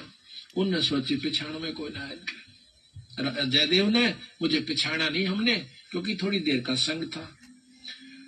तो वो साल भर रहे। साल भर के बाद उनकी खूब सेवा करवाई, साल भर खूब उनकी आदर करवाया। और चलती दफा जयदेव कहने लगा, महाराज ये दोनों संत जानो से, इनको कुछ वो दक्षिणा दे दो। राजा ने कहना था इतनी देर में 2-3 घोड़ा के ऊपर मोर रसर फिर निराधन लदवा के। और साथ में जयदेव कहने लगा, महाराज जी रास्ते में जंगल का काम से सिपाही भेज दो, घर छोड़ जाओ इनके। 5-7 सिपाही और घोड़े और वो दोनों ठग चल पड़े। रास्ते में जब बतलाते जावन से तो सिपाही पूछे से उन ठगाता है, अब भाई ये जयदेव तुम्हारा के लागे से, तुम्हारा बहुत आदर करता है, बड़ी बड़ाई करता है। तो कहते महाराज कहते हैं नीच आदमी जो होते हैं वो अपनी आदत नहीं जाया करते। कि एक यहाँ छोटा सा उदाहरण और से, जब कबीर साहब ने भंडारा किया ना, 9 लाख बॉडी आ गई और जय जयकार करी दुनिया ने, तो शेख तकी जला करता बंदी छोड़ते हैं। फिर भी ने बोला के करा से ससुरे ने, इसे तो हम 100 कर दिया। यानी अपनी बड़ाई रखनी चाहिए और उसका अच्छे कर्म को भी नहीं सराहा। और जो भक्त आत्मा थे वह कहते भाई कमाल कर दिया, ईसा यज्ञता हमने किधर देखा है कोई ना, बड़े भोजन मोहन भोजन खाए, बड़े आनंद पाए। तो जो पुण्य आत्मा थी वह तो बड़ाई करे थी, और नीच आदमी उस समय भी बुराई ही कर रहा था, इतनी महान समागम की। तो यहाँ गरीबदास जी कहते कोई कहे जग जौनार किया, कोई कहे महोच्छा, और बड़े बड़ाई करा यो गाली काढ़े ओछा। अच्छे आदमी जो होते हैं वो गाली निकाला करे, और भले व्यक्ति भलाई करा करे, बड़ाई करा करते। तो वो दोनों कहने लगे भाई सच्ची बता दो। अका सच्ची बता दो, यू बहुत नीच आदमी से। बोला जयदेव, बोला अच्छा की बात है? कि हम तीनों इकट्ठे रहा करते एक राजा के घर पे, और ये इतना गंदा है, इसने रानी गेला खोटा कर्म कर दिया। राजा इसने जीत मारा था और हमने हाथ जोड़ कर बचवाया, इसके हाथ कटन में बच गया। यू हमने छोड़ कर आ गया था, माँ तू निकल जाड़े, तो हमने यूं कह दिया तेरी जान बच जाएगी। जो अड़ा के ठग गए। उनका नियत यह थी कि जान दे ये राजा ने बताओगे खाना पूछी, राजा उसने काट देगा तारी पूरी मौज। कहते इतनी बात हो रही थी, ऊपर ते 2 पत्थर की सलाह पड़ी, भारा 10-20 मन की आकर के दोनों ठगा का ऊपर उन सब के अंदर से, और दोनों का कचूमर काट कर जमीन में दसा दिया। दोनों खत्म हो गए। वह नीच कहते हैं वो ठगे से रह गए, वो जो संत गए साथ में सिपाही गए थे, अब वो ना रहे थे, अपने उल्टे हो दिए लेकर सारे ढूंढ मैंने। जब वापस आते हैं राजा को पता लगा है कि वो वापस आ गए, तो कहने लगा भाई की बात होगी। उन्होंने सारी कथा राजा को सुना रहे थे और जयदेव सुने था इतने फैसले पे। न बोले जीवत है ऊपर तय स्वामी की निंदा करी और काटे ऐब सवाब और सिला पड़ी अजगैब तय आया नहीं जवाब। वो तो खत्म हो गए, दोनों मर गए। महाराज की निंदा करे थे, बहुत बुंडी करे थे महाराज जी के बताऊं। तो कहते हैं उनके मरे की सुनकर जयदेव फूट फूट करने लगा, जो कर भाई मर जाया करे। रो के नवासो पूछने लगा, जब नो टूंडे हाथा के वो टूटते नो कहे उसी समय दोनों हाथ नो करे थे, दोनों हाथ पूरे हो गए। बोल सतगुरुदेव की जय। बंदी रामपाल जी भगवान की जय हो। पुण्यात्मा देखो इस कथा का कितना बड़ा सार है। हमने कितनी बार सुना इसको, लेकिन हमारे लिए परमात्मा ने इसमें क्या संदेश छुपाया था। इसीलिए परमात्मा कहते हैं साध संगति से भेद जो पाया। ये साध संगतियां भगवान ने इसीलिए रखवाई है कि हम इन सत्संगों को अपने आचरण में ढाल लें। गुरुदेव के जेल से बाहर आने से पहले पहले हम भगत बन लें, तो उस विनाशकारी समय में हमारा बचाव संभव है। उन्होंने तो खाली जयदेव की, एक सामान्य व्यक्ति की निंदा चुगली की थी, और आज पूरी दुनिया इस पूर्ण परमात्मा की निंदा चुगली कर रही है। क्या होगा इनके साथ में? उसी के लिए तो भूमिका तैयार हो रही है ये विश्व युद्ध की। दुनिया उस परमात्मा की निंदा कर रही है आज बेवजह, सच्चाई ना जान के। गुंडा भुंडा देशद्रोही देव देवताओं की निंदा करता है, चुगली करता है। दुनिया उनकी बदनामी कर रही है ना, निंदा चुगली कर रही है ना। किसकी? एक सामान्य व्यक्ति की नहीं, पूर्ण परमात्मा की। तो सोचो क्या होगा इस दुनिया के साथ आने वाले समय में। और हम भगत और भगत होके मिले असंत, हम उस महापुरुष की शरण में आके और उस महापुरुष के विधान को तोड़ के यदि हम ये राजनीतियां, आरक्षणबाजी, ये रक्तदान, ये देहदान, गुंडों की सीबीआई जांच, तो हमारे साथ में क्या बीतेगी आने वाले समय में।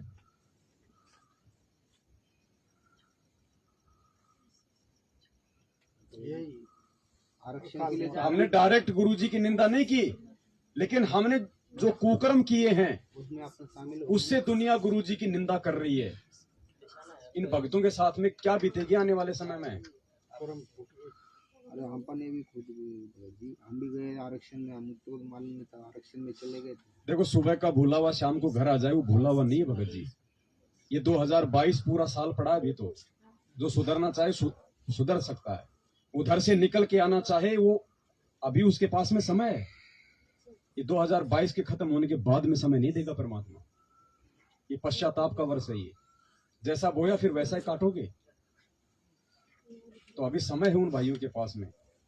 इसलिए दास तो जो जिम्मेदारी भगवान ने दी है ना, दास तो तन मन से पूरी निभा रहा। धन तो नहीं है दास के पास, लेकिन तन और मन से 24 घंटे दास कोशिश करता है कि जितना हो सके उतना ये संदेश से अपने भगत भाई बहनों के पास में मालिक ने मुझे जो ये सोशल मीडिया के हथियार दिए हैं, इस माध्यम से मैं पहुंचाऊं। अब आप भाई बहनों की क्या जिम्मेदारी बनती है? आप वीडियो नहीं बना सकते तो कम से कम उसको आगे तो भेज सकते हो, शेयर तो कर सकते हो। तो दास कल को भगवान के सामने नीची गर्दन करके खड़ा होना नहीं चाहता। कल को परमात्मा ये ना कहे कि मंदबुद्धि इंसान, जब तेरे को सारी हकीकत का पता था तूने इन भाई बहनों को समझाया क्यों नहीं? काल के जान से इनको बचाने का तूने प्रयास क्यों नहीं किया? हम क्या जवाब देंगे कल उस परमात्मा को कि हमने बस गुरुजी हमने वीडियो देख लिए और बस छोड़ दिए। हम आगे भेजने से डर रहे हैं। वो कोऑर्डिनेटर क्या बोलेगा, वो मेरे घर पे आ जाएगा, मुझे फोन करेगा, बस इन बातों से डर रहे हैं हम। अच्छा नहीं, अभी भगत जी अपना फोन ही समझो ब्लॉक कर दिए भगत जी, तो करे तो क्या करे? उनके घर पे जाके बोलेंगे तो वो तो दरवाजा बंद कर। सोशल मीडिया ना भगत जी, आप लोग भेज रहे हैं वो बात अलग है। ये वीडियो खाली हमें थोड़ी सुन रहे हैं भगत जी, ये लाखों लोगों तक जाएगा। जो लोग आंख बंद करके बैठे हैं उनको ये संदेश है। जो खुद देख लेते हैं लेकिन फिर डर के मारे आगे नहीं भेजते कि हमें कोई ये कह देगा तू तो उनके संपर्क में आ गया, तू तो गुरुद्रोही हो गया। डर रहे हैं, वो भयभीत हैं। तो सोचो वो कहाँ है भक्ति मार्ग में। जो मार्ग सही दिख रहा है उसमें चलना चाहिए, दबाव पे नहीं रखना है। वो दोषी हो रहे हैं परमात्मा के, वो अपने आप में वो शाने बन रहे होंगे, लेकिन वो भगवान के दोषी हो रहे हैं। वो कॉल तक नहीं उठाते हैं, कॉल करते हैं, बात तक नहीं करते हैं, ग्रुप में जोड़ देने वो ग्रुप से निकल। देखो, हमने कोशिश करनी है, जो जो हमारे संपर्क में है, हमने उन तक हर संभव ये ऑडियो वीडियो मैसेज भेजने, भले वो हमारे को गालियां दे चाहे उल्टा लिख के भेजे, वो अपनी तरफ से ब्लॉक कर दे तो बात अलग है, लेकिन हमने उनको हर संभव भेजना है। भगत जी 27 साल हो गई, भगवान ने गालियां खा खा के, लठ खा खा के भी आप और हमारे तक ये तत्व ज्ञान पहुंचा है ना, गांव गांव जाके सत्संग कर करके भी। आज हम किसी के सामने ब्रह्मा विष्णु महेश की चर्चा करने से डरते हैं। 27 साल से भगवान गांव गांव जाके उनकी पोल खोल रहा है। क्यों भाई? किस लिए? आप और हमारे लिए। तो आज जो हमारे भगत भाई बहन जो भूले बैठे हैं, जिनको मैनेजमेंट ने अपने शिकंजे में पकड़ा हुआ है, क्या हमारी जिम्मेदारी नहीं बनती? आज क्या एक भाई की अपने भाई के प्रति जिम्मेदारी नहीं बनती? भाई अगर हम स्टैंड पे रहेंगे, भगवान पे विश्वास करेंगे, तो एक समय तो दास की लोग शकल देखने से भी डरते थे, और आज हजारों की संख्या में सामने रहते हैं। तो हम लोग अपने स्टैंड पे हम रहे ना, गालियां दी तो खाई ना, हमारे को मारा तो मार खाई ना, भला बुरा कहा तो हमने सुना ना, तो परमात्मा ने आज हमारे को उसका प्रतिफल भी दे दिया ना, कि सच्चाई को दबाया जा सकता है, मिटाया नहीं जा सकता, सच्चाई आएगी ऊपर उठ के। तो जब एक व्यक्ति इतना सब कुछ कर सकता है, तो अगर आप सब भाई बहन खड़े हो जाओ तो क्या नहीं हो सकता? क्या नहीं हो सकता भाई? यही तो दिखा रहे परमात्मा की सच्चाई में दम है। एक रास्ता है खड़ा होने का, उसके घर पर जाके और सच्चाई बताना, वीडियो दिखाना मालिक का। नहीं, जबरदस्ती नहीं करनी हमने, इस प्रकार भी नहीं करना। आप जाके आप कितनों को समझाओगे? आपके भी परिवार में 100 जिम्मेदारी है, काम धंधे हैं। ये सोशल मीडिया किस लिए दी भगवान ने? हम इसमें ये कर सकते हैं भगत जी, हमें जो करना चाहिए। आज हम कोई 100-200 तो है नहीं, हम सत्सेवक। आज हम हजारों की संख्या में सत्सेवक भाई बहन। सच्चाई भगत जी, आज हम हजारों की संख्या में सत्सेवक भाई बहन है, और सबके हाथ में मोबाइल है। कितने हैं जिन्होंने अपने यूट्यूब चैनल खोल रखे हैं? कितने हैं जिन्होंने अपने फेसबुक के जो है अकाउंट खोल रखे हैं? कितने आप में से ऐसे हैं जो दास की वीडियो अपलोड करके अपने चैनल पे डाउनलोड करते हैं? कितने? ईमानदारी से बताओ। यहां पे आप में से 10 भी ऐसे नहीं होंगे जो दास के वीडियो डाउनलोड करके अपने चैनल पे डाल के आगे भेजते हैं। अगर है 10 तो मुझे बता दो। मैं हूं। देखता नहीं है ना कि इसको शेयर करो, तो इसे शेयर करते हैं। अरे वो क्या बोल मैं क्या बोल रहा हूँ भगत जी? शेयर करना चीज अलग है। यूट्यूब चैनल बना, शेयर करोगे तो वो तो मेरा जाएगा, एक ही चैनल जाएगा हर जगह। सब चैनल बनाना। आप में से कितने भाइयों ने यूट्यूब चैनल खोल रखे हैं अपने? ताकि जगत भी देखे, कितना आपका जो संपर्क सब देखे, हमारा जो जगत। अरे 10 भी नहीं होंगे बनवारी यहाँ लाल पे जी, बनवारी दास जी, वो क्या बोल रहे हैं? यूट्यूब चैनल है आपका? हाँ, उनने बनाया है। बना है? हाँ, उनने बनाया। जगत देखता है, भगत नहीं देखता, जगत मेरा देखता है। तो वो तो अच्छी बात है ना, हाँ। अच्छी बात है। चल आगे चल।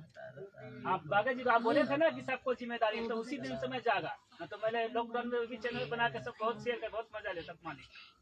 आप बोले थे कि सबको जिम्मेदारी, तो उसी से मैं दिमाग में मेरा कहने का मतलब है 2-4 ने तो खोल रखा है, हाँ। यहाँ बैठे हुए हैं। मेरा कहने का मतलब है हम कम से कम 100 आदमी हैं, 100 में से मतलब 90 ने तो नहीं खोल रखा, जबकि सबके पास मोबाइल है। सब चैनल बनाइए। अरे एक नहीं भगत जी, 5-5 खोलने चाहिए। कोई पैसे थोड़ी लग रहे हैं, आपको 5-5 खोलने चाहिए, और हम एक भी खोलने से डर रहे हैं। फिर हम क्या सेवा कर रहे हैं? फिर हम तो स्वार्थी हो गए। हम तो स्वार्थी हो गए भगत जी। हम सुन रहे हैं और बस, बाकी चाहे जाओ बाढ़ में। फिर क्या कर रहे हैं हम? भगत जी, कल को भगवान को जवाब देना पड़ेगा, ये ना सोचना। अगर आप साथ संगति से नहीं जुड़ते, हो सकता है भगवान माफ कर दे। साथ संगति से जुड़ के यदि हम आगे नहीं बढ़ रहे हैं, भगवान माफ नहीं करेगा। ये हम प्रत्येक की जिम्मेदारी बनती है, जो यहां बैठा है, जो लाइव देख रहा है। प्रत्येक के 2-2 नहीं तो एक तो फेसबुक का अकाउंट और यूट्यूब का अकाउंट होना चाहिए। हमारी मतलब की चीज को तो हम बहुत जल्दी पकड़ लेते हैं। अरे यूट्यूब पे जाओ, वहां पे सर्च करो कि फेसबुक का अकाउंट कैसे बनाएं, यूट्यूब पे वीडियो कैसे डालें, यूट्यूब का चैनल कैसे बनाएं। दुनिया भर के लोगों ने वीडियो बना रखे, 5 मिनट में सीख जाओगे। लेकिन कौन जहमत करे? क्यों? क्योंकि जिम्मेदारियों का एहसास जिसको होगा वो करेगा। जो संगत को अपना भाई बहन समझेगा वो करेगा। जो गुरु जी को अपना बाप समझेगा ना वो करेगा, और नहीं करेगा कोई। जगत तो देखेगा ना। अरे जगत भी तो भगवान का बच्चा है, उनको भी तो सच्चाई पता लगना चाहिए ना कि क्या सही है क्या गलत है। उनको भी तो भगवान चाहिए, मोक्ष चाहिए ना। वो भी भगवान से उसी समय जुड़ेंगे जब उनको हकीकत का पता चलेगा कि मतलब दोषी कौन है और निर्दोष कौन है। हम संगत में ही सच्चाई नहीं बता रहे, जगत को क्या खाक बताएंगे? क्या जवाब दोगे कल को भगवान को? भी ये परीक्षा चल रही है भगत जी। मुझे कौन सी पेंशन मिल रही है, गाड़ियां मिलती हैं, अभी भी मौका मिल जाए तो मेरी मुंडी उतार दें, लेकिन मैं उस भगवान से डरता हूं, इनसे नहीं डरता भगत जी। मुझे पता है कि कल को आऊंगा तो मैं क्या कहूंगा, उसकी सबसे बड़ी टेंशन है। और समर्थ की शरण में फिर हमारा मालिक कहते हैं, समर्थ का शरणाग हो रंग हो रही हो, कबू ना हो अकाज राम रंग हो रही हो। फिर हमारा अकाज कौन कर देगा? कोशिश तो लाख करेंगे लोग, कोई बाड़ बाका नहीं कर पाएगा।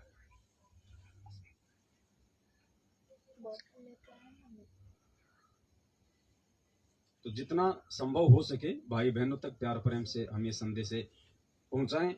फिर भी पता नहीं लाखों की संख्या में वो पंपलेट छपवाए थे, पता नहीं लोगों ने ले तो गए लेकिन बांटे कि नहीं बांटे भगवान जाने। वापस कर देता भगत जी। अरे भगत जी वापस कर रहा कोई दिक्कत नहीं, आप उसके पास में क्यों खड़े रहते हो कि वो पढ़ के आपको वापस दे दे? दे के निकलो आप आगे। अरे फेंकने दो, कोई दूसरा उठाएगा भगत जी। वो ऐसे वैसे पंपलेट नहीं है भगत जी। ये ज्ञान गंगा चाहे किसी ने आपसे मतलब मन मार के ले ली, 2 साल बाद भी वो देखेगा उसको। परमात्मा की कोई भी जो सही वस्तु होती है ना वो बेकार नहीं जाती। अभी रुक जाओ थोड़े दिन, जिनके घरों में ज्ञान गंगा पड़ी है ना ऐसे रद्दी में, खोल खोल के देखेंगे। अभी डर के मारे देखेंगे, सब देखेंगे। परमात्मा बोले नहीं है बांधा दिखाएंगे, बंदर का मतलब क्या होता है भगत जी? ये जो कहानी सुनाई थी परमात्मा ने सत्संग में, कि बंदर वाली, किसी को कि गुरुजी ने कहा कि जब हम छोटे छोटे थे तो हम एक जोड़ था तालाब, वहां नहाने के लिए जाते थे, और जोड़ के किनारे पे एक पेड़ था। पहले उस पेड़ पे चढ़ते थे, फिर हम तालाब में नीचे कूदते थे। तो एक दिन हमारे साथ में एक छोटा बच्चा भी चला गया। हम तो चढ़ के कूद गए और वो पेड़ पे तो चढ़ गया, लेकिन नीचे देखा तो ज्यादा गहरा लग रहा था, तो वो डर गया। अब ना तो कूद रहा ना वो नीचे उतर रहा। इतने में उसी पेड़ पे एक बंदर आ गया और उसी टहनी पे आ गया। अब उस बंदर के डर के मारे वो बच्चे ने छलांग मार दी। तो इस कहानी से शिक्षा लेना, फिर क्या कहा गुरुदेव ने कि एक समय इस दुनिया को बंदर भी भगवान दिखाएगा। बंदर का मतलब भय। उस बच्चे को भय लगा ना बंदर का, तभी कूदा ना वो इस भगवान की तरफ। दुनिया उसी समय दौड़ेगी जब दुनिया की पीछे जान आफत में होगी। वो माहौल बन रहा है। उस सत्संगों का, उस कहानी का क्या मतलब है वो समझो भगत जी। बंदर मतलब भय। भय से बच्चा कूदा ना, इस भगवान की शरण लोग अब भय से लेंगे। देखना आप, ज्ञान के दरवाजे 2014 में परमात्मा ने बंद कर दिए। ज्ञान से नहीं, ज्ञान से तो सन 2000 केवल 14 तक का समय था। जब से भगवान जेल जाके बैठे, ज्ञान से भगवान ने दुनिया के रास्ते बंद कर दिए, तो ठोकर लग के आएंगे। उस समय हम पछताएंगे फिर द्रौपदी की तरह। फिर इसीलिए तो दास कह रहा भगत जी, तिनका उठाने की सेवा नहीं मिलेगी, बाद में रोगे। आज है सेवा।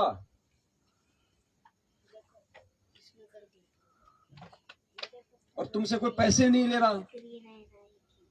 उधर थे तो 4-4 बिस्कुट खा रहे थे, इधर बढ़िया बढ़िया गुलाब जामुन मिल रहे, फिर भी आगे सेवा नहीं।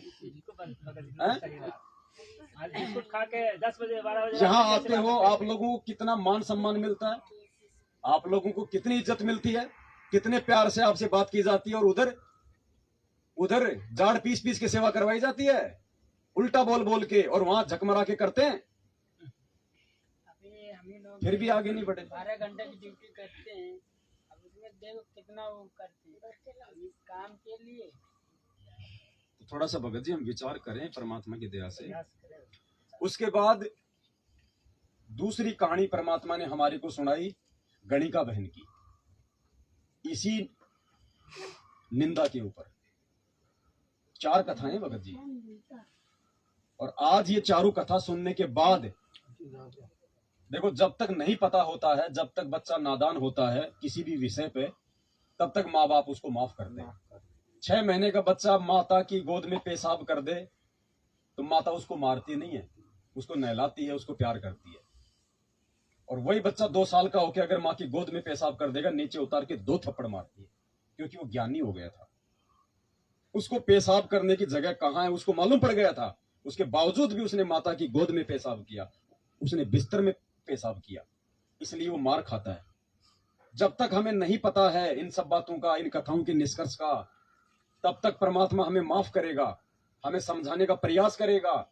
जब हमें पता चल जाएगा कि सात संगतियों से मैं जुड़ चुका हूं, सात संगति से जुड़ के मुझे क्या करना है, उसके बाद यदि हम गलती करेंगे, आज के बाद यदि यहां बैठे हुए किसी भी भाई बहन ने या लाइव देख रहे किसी भी भाई बहन ने यदि ये निंदा चुगली वाली भूमिका निभाई जिंदगी में भूल के, परमात्मा के घोर दोषी होगे। आज के बाद अगर किसी की निंदा चुगली व्यर्थ की, चाहे आपका कोई कितना ही बुरा कर रहा है, आपके विषय में आपके पीठ पीछे कोई कितना उल्टा सीधा बोल रहा है, भगत जी दास ने पहले भी कहा था, परमात्मा दास से उतना ही संदेशा दिलवाता है जितना दास को परमात्मा चलाता है। ये निंदा बिंदा का संदेशा जो आज आपको मिल रहा है, मैं पिछले 2 साल से रामचंद्र जी को सहन कर रहा हूं।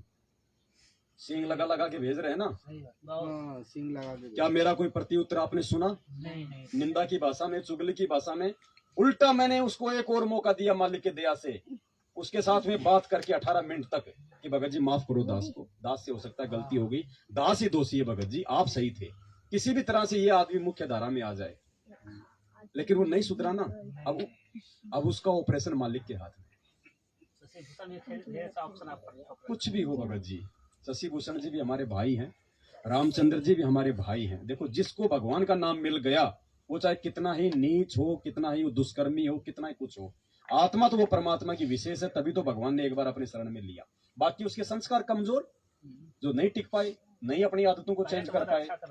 लेकिन हमारा प्रयास होना चाहिए, जब भी हम कभी उनसे मिले तो हमारी जो गर्दन है वो नीचे नहीं होनी चाहिए कि मैंने इसके प्रति ये बोल रखा है, मैंने इसकी पीठ पीछे इसकी ये बुराई कर रखी है। हमारी गर्दन नीचे नहीं होनी चाहिए, वरना हम अपने बाप को लज्जित कर रहे हैं, अपने गुरु को लज्जित कर रहे हैं। हम कभी भी मिले तो हमारा सीना फकर से सामने होना चाहिए। 2 साल से, और 2 साल से क्यों, पूरी 6 साल ही हो गई। 6 साल मैनेजमेंट वाले भाई हमारे साथ में कौन सा अच्छा कर रहे हैं? हमने तो उनका हर जुल्म सहा ना भगत जी, क्या हमने उनको कोई प्रत्युत्तर दिया? सिर्फ जो सच था वो हमने कहा, क्योंकि आज हम वो जयदेव वाली भूमिका वर्तमान में वो नहीं कर सकते, क्योंकि हमने दूसरे भाइयों को भी जगाना है। आगे रास्ते में कोई सांप पड़ा है और कोई छोटा बच्चा जा रहा है, तो हम वहां पे जयदेव नहीं बन सकते। हमने उस बच्चे को बचाने के लिए उसको बोलना पड़ेगा कि आगे सरफ है भाई, उस रास्ते मत जा, वहां तेरी मर्यादा टूटेंगी, तेरे से राजनीति करवाई जाएगी, तेरे को भगवान का वहां पे जो वो दोषी बनाया जाएगा। लेकिन उन्होंने मुझे मारा, उन्होंने मुझे गाली दी, उन्होंने मेरे साथ में ये बर्ताव किया, ये हमने नहीं कहा कभी भी। हमने भक्तों को समझाया कि भैया इनका साथ दोगे तो देखो मर्यादा टूटेंगी, और साथ में ये परमात्मा का सत्संग की मालिक क्या कह रहे हैं और ये आपको कौन से रास्ते लेके चल रहे हैं, तो वो निंदा नहीं है। परमात्मा कहते हैं साचा शब्द कबीर का और प्रकट किया जगमाही, और जैसे को तैसा कहे सो तो निंदा नहीं। सच कहना निंदा चुगली में नहीं आता। परमात्मा के बारे में केवल अपने बारे छोड़ के परमात्मा। हमने अपने दुखड़ों के लिए उनके साथ में कोई शत्रुता, कोई वैर भाव अपने अंदर नहीं पाड़ा भगत जी। हम तो आज भी यही कहते हैं कि परमात्मा उनको माफ करना, हमारे साथ ही तो किया भगवान। कोई बात नहीं, परमात्मा भाई थे, नादान थे, हो गया, क्या पता ये भूमिका किसी जन्म में हमने भी निभाई हो, इसलिए परमेश्वर हमारी तरफ से तो उनको माफी है। आपका विधान आप जानो परमात्मा, आज भी हमारी यही विनती है।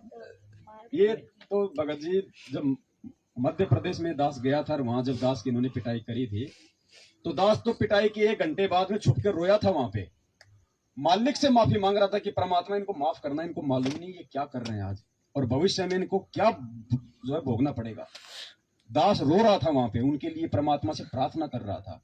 लोग बोल रहे भाई साहब क्यों, आप क्यों रो रहे हो? मैंने कहा भाई है कोई बात, ये तो उस समय की बात है भगत जी, आज हमें की कैसी नजर चुगली कर सकते हैं हम किसी की। अब ये ज्ञान लेने के बाद, लेकिन जो सच है वो भाइयों को जागरूक करने के लिए हम जरूर परमात्मा बताएंगे, के बारे में, वो निंदा चुगली में नहीं है भाई। परमात्मा के बारे में। हाँ जी।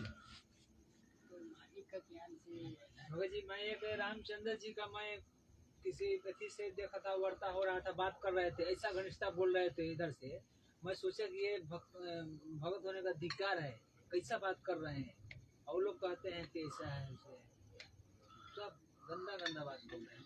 कोई बात नहीं भगत जी, उनके कर्म उनके साथ में है। बहुत अच्छे भगत थे, बहुत आज भी अच्छे भगत हैं, तो वीडियो निकाल लेकिन करके अपने भाई पे विरोध होने के चलते थोड़ा कोई बात नहीं। हाँ जी बोलो भगत जी। वो भी अच्छे भगत हैं, अगर बहुत अच्छे बात आप इधर गलती कर रहे हो, कोई भी भाई भगत कि भाई आप एक उनके मुंह पे, मेरा मुंह पे बोलता है मुंह पे, तो वो निंदा चुगली में आता है क्या? तो भाई आप इधर में तो उनको सीधा सामने बोल देता कि आपका ये गलती हो रहा है।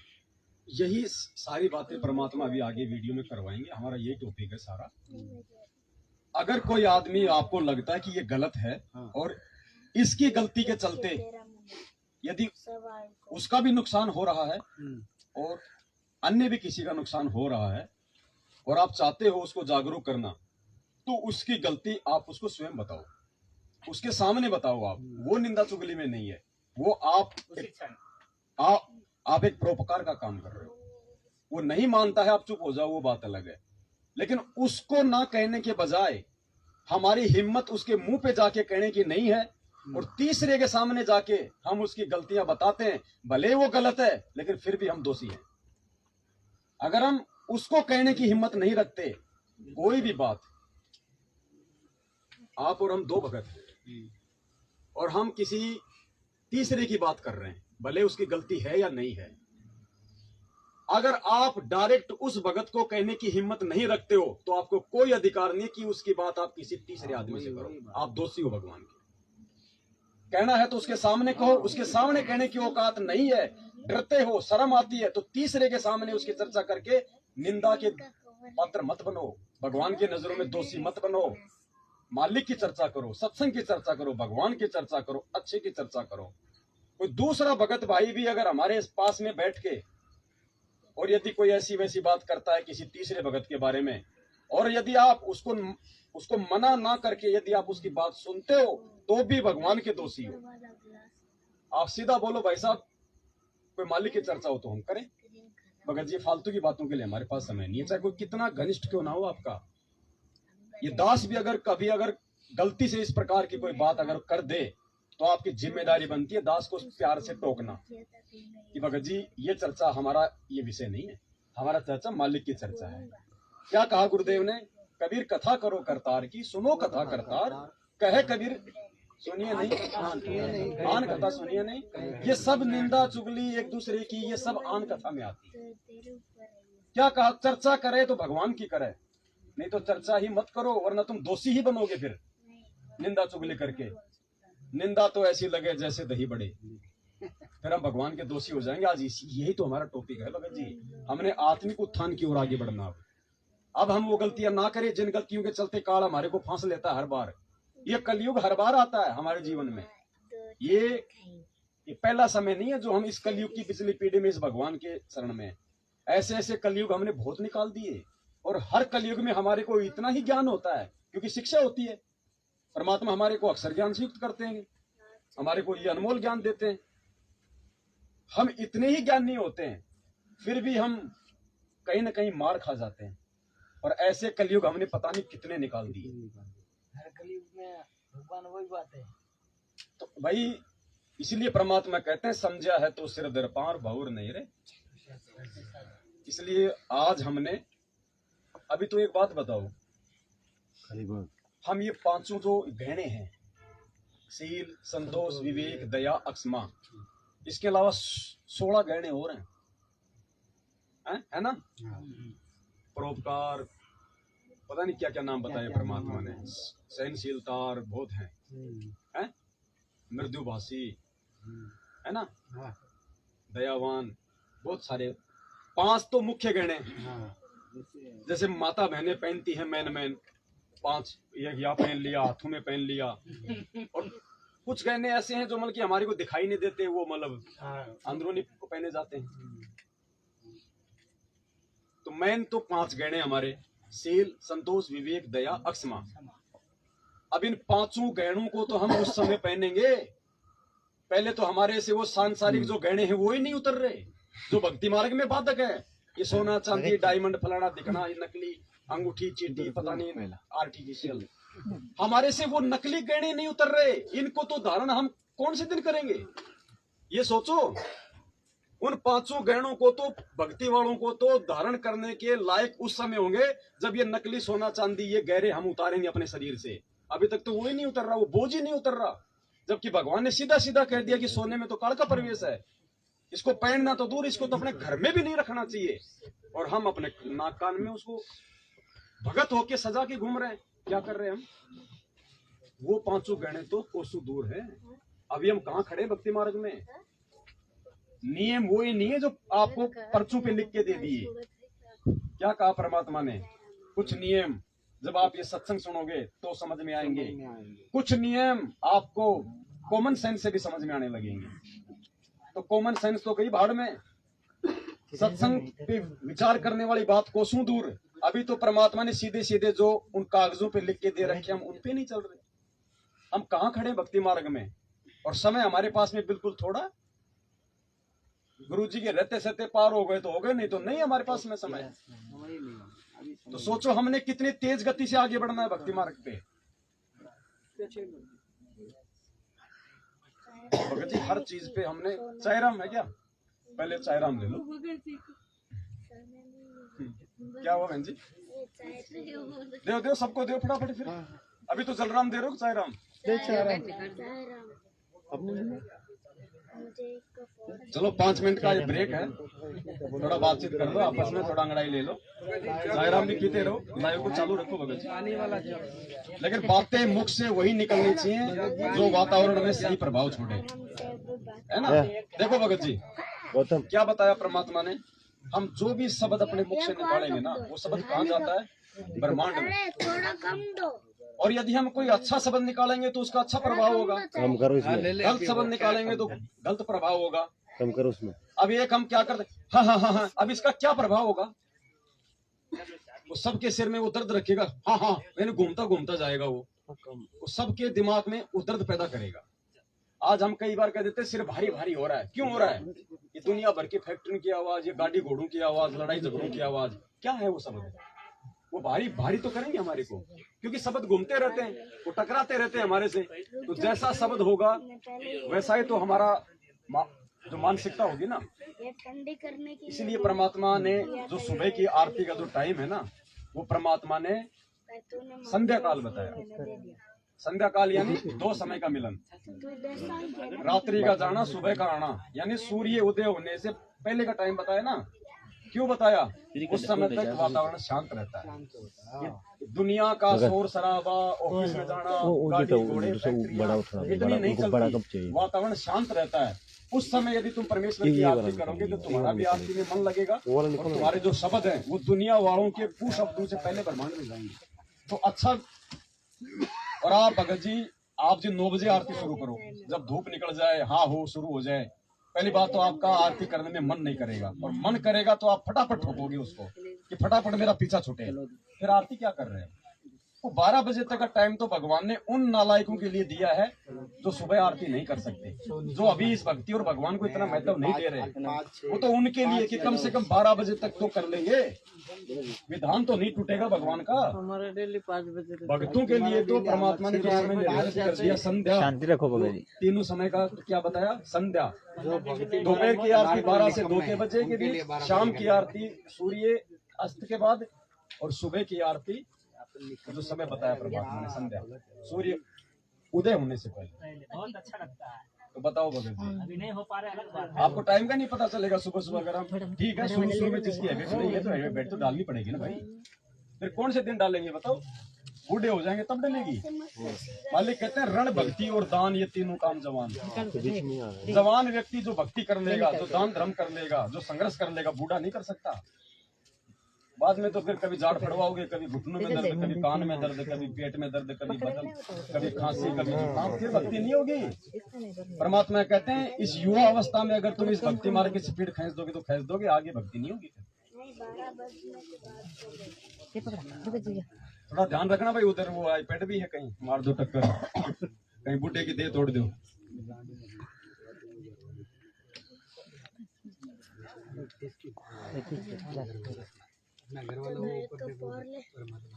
ये व्हाट्सएप चैनल वही चैनल यूट्यूब पे सेट करो आ जाए। हमको 2 रोटी मिल रही है, बनवाने लाए से सीखना पड़ेगा यार।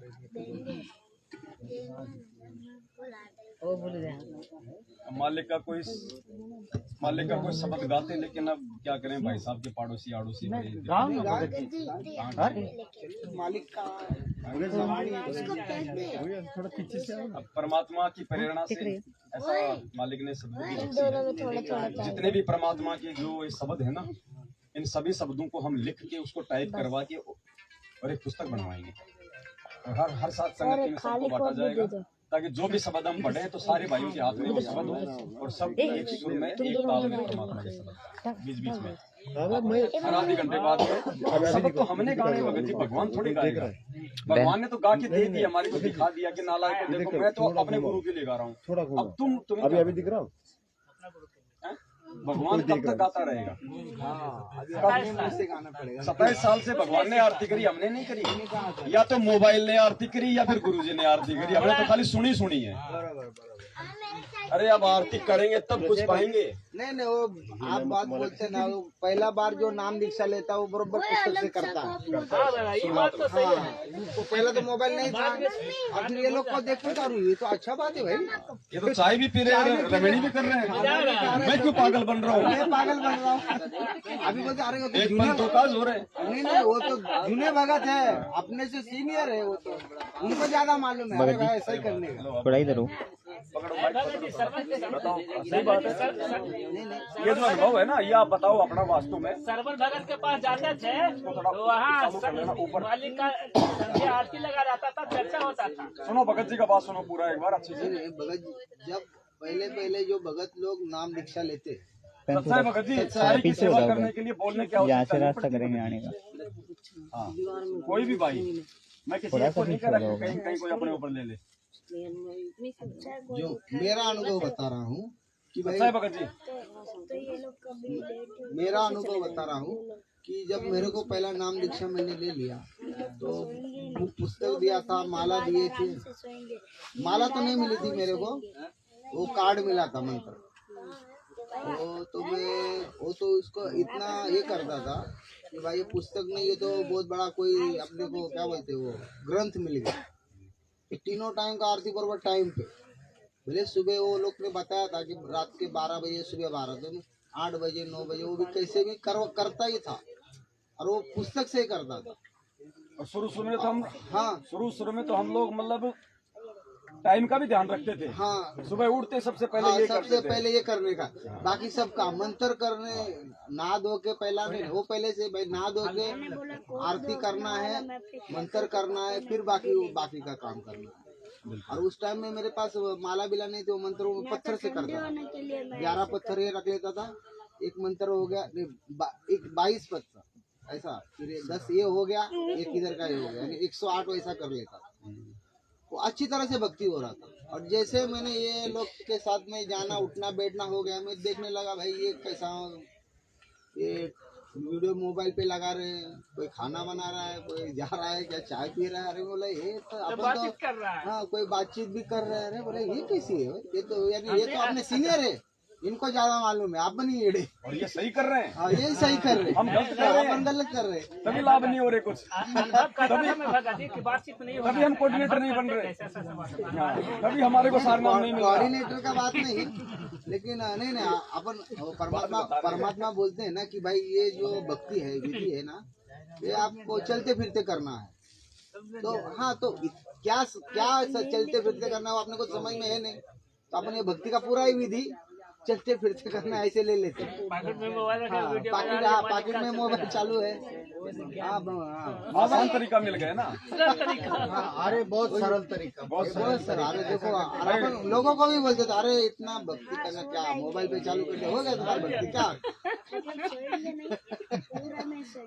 इसलिए परमात्मा कहते हैं ज्ञान संपूर्ण हुआ नहीं, हृदय नहीं नहीं छिदाए, छिदाए, देखा देखी भक्ति का रंग नहीं रहा।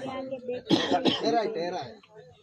अपना साला तो मोबाइल भक्ति कर रही थी हम लोग कुछ नहीं कर रहे नहीं सही में यार, मोबाइल में मेरा मोबाइल 2 बार गटर में गया, कुछ नहीं हुआ। इसीलिए वो तो वो भगत जी एक बार बोले ना, अरे भाई तू कहाँ भक्ति कर रहा है, वो तो मोबाइल कर रहा है, और इसके लिए उसको कुछ नहीं हुआ। फिर बोला अरे बरो मोबाइल का नसीब अच्छा मोबाइल का नसीब अच्छा है, उसको तो परमात्मा क्यों वो आलस नहीं किया, वो आलस नहीं कर रहा था, अपन आलस कर रहे थे। नहीं बात सही है भगत जी, जो टाइम पे आता है ना, यानी जो ठीक का समय आता है ना, वो भी मेरे को पूरा यकीन है। दयालु मालिक भगत जी दया करता है। देखो ठीक का वो समय आता आज है। से पहले यदि आप लोगों को थोड़ा बहुत अगर मैनेजमेंट वाले भाइयों का यदि संगति नहीं मिलती, आप तो आज आप क्या सही है क्या गलत है आप ये भेद नहीं कर पाते थे। पहले आपको परमात्मा ने वहां दिखाया, फिर आपको भगवान ने इधर जोड़ा, तो आज आप निर्णय कर सकते हो कि वास्तव में उस परमात्मा का सही मार्ग कहाँ से चलना, और तभी हम टिकेंगे। परमात्मा की वाणी की भाई सोई जन मेरा जो नीर खींचा करे निबेरा। वही भगत जी फिर वापिस गोल राउंड करके वही क्वेश्चन आ जाता। क्या मालूम मेरे दिमाग कि ये लोग का बुद्धि खुले तो कैसा खुले, अपन कैसे समझाए को अभी आप तो अपन सब लाओ इसका परमात्मा इसका जवाब आपको दिलवा। मैं सोचा आप समझदार हो, आप भी समझ जाओगे इशारों में, नहीं समझे नहीं कांटा फिर सुई पे अटक जाता ना कि परमात्मा। देखो भगत जी कह रहे हैं कि हम एक ही गुरु के चेले हैं, समान ज्ञान दिया भगवान ने हमारे को, हमारी समझ में आ गया, और उन लोगों को हम समझा रहे हैं तो भी समझ में नहीं आ रहा ये चक्कर क्या है।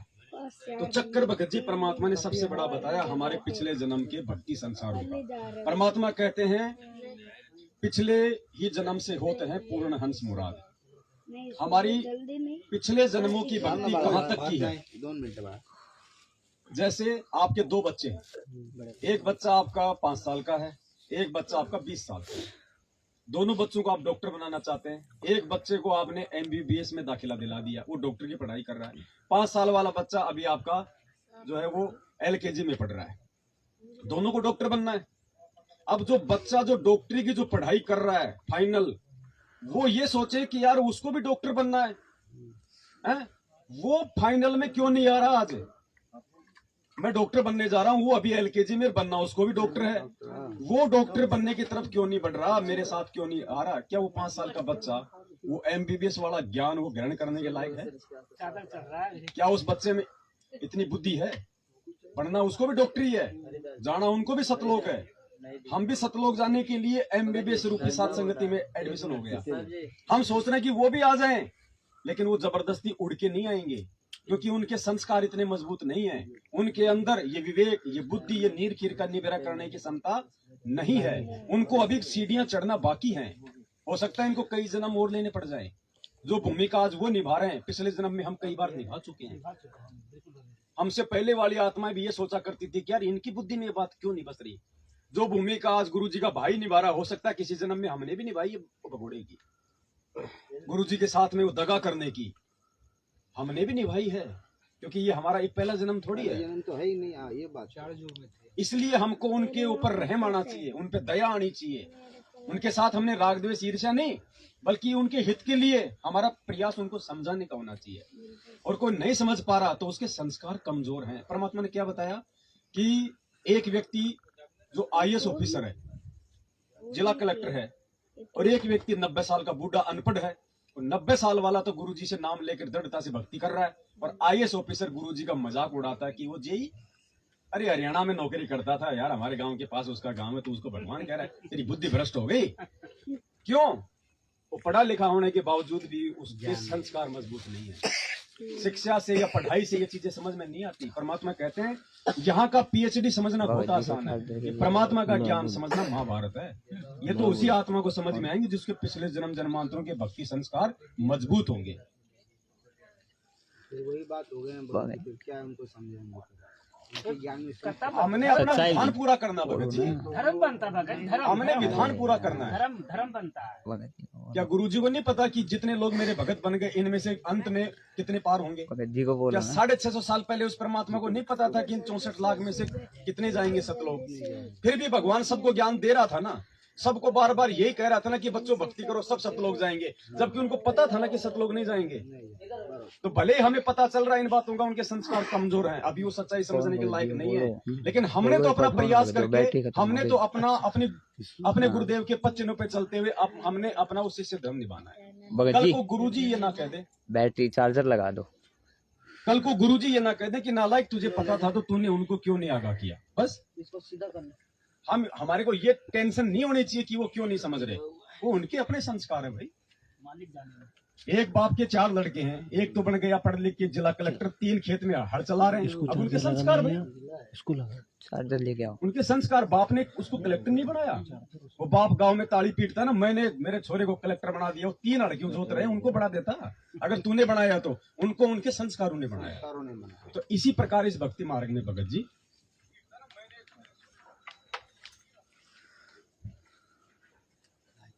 किसी का दीप का ज्योति जलेगा, किसी को जो तमोगुण का रहेगा ना तमोगुण वाला उसको ज्योति जलने का सीखेगा, प्रयास करो, चादर चढ़ेगा, पूरा विवाह नहीं होगा, चादर चढ़ेगा, प्रयास करके उसको ज्योति दान पुण्य में लगेगा तो प्रयास कर मानेगा नहीं, पार नहीं होगा, दान आराम से लगाना चढ़ेगा, भक्ति मार्ग में ज्वाइंट होगा। ठीक सत्साहिब। तो ये बात है भगत जी, इस प्रकार उनके कमजोर संस्कार है, और सबसे ज्यादा कमजोर संस्कार हैं गुरु जी के परिवार वालों के। और संस्कारी कमजोर नहीं, उनका महादुर्भाग्य भी है कि वो इस जन्म में पार नहीं हो सकते। जो गुरु जी ने बताया ना, दीपक के नीचे तो ये सबसे बड़ा दुर्भाग्य नहीं है। सकते ना वो, क्योंकि आगे तो मालिक जाने कब क्या करेंगे, लेकिन ये क्योंकि भगत जी ये भ्रमणा तोड़ने के लिए तो भगवान ज्ञान देते हैं। अब ना समझे में लोग क्या सोचेंगे, अरे यार गुरु जी का बेटा, गुरु जी की बेटी, गुरु जी का फूफा, गुरु जी का जवाई, गुरु जी के रिश्तेदार, भैया कितने पुण्यकर्मी हैं। पुण्यकर्मी तो हैं, इसमें कोई शक नहीं है, तभी तो भगवान ने उनको अपनी पारिवारिक लीला का हिस्सा बनाया। लेकिन उनसे बड़ा कोई दुर्भाग्यशाली भी नहीं।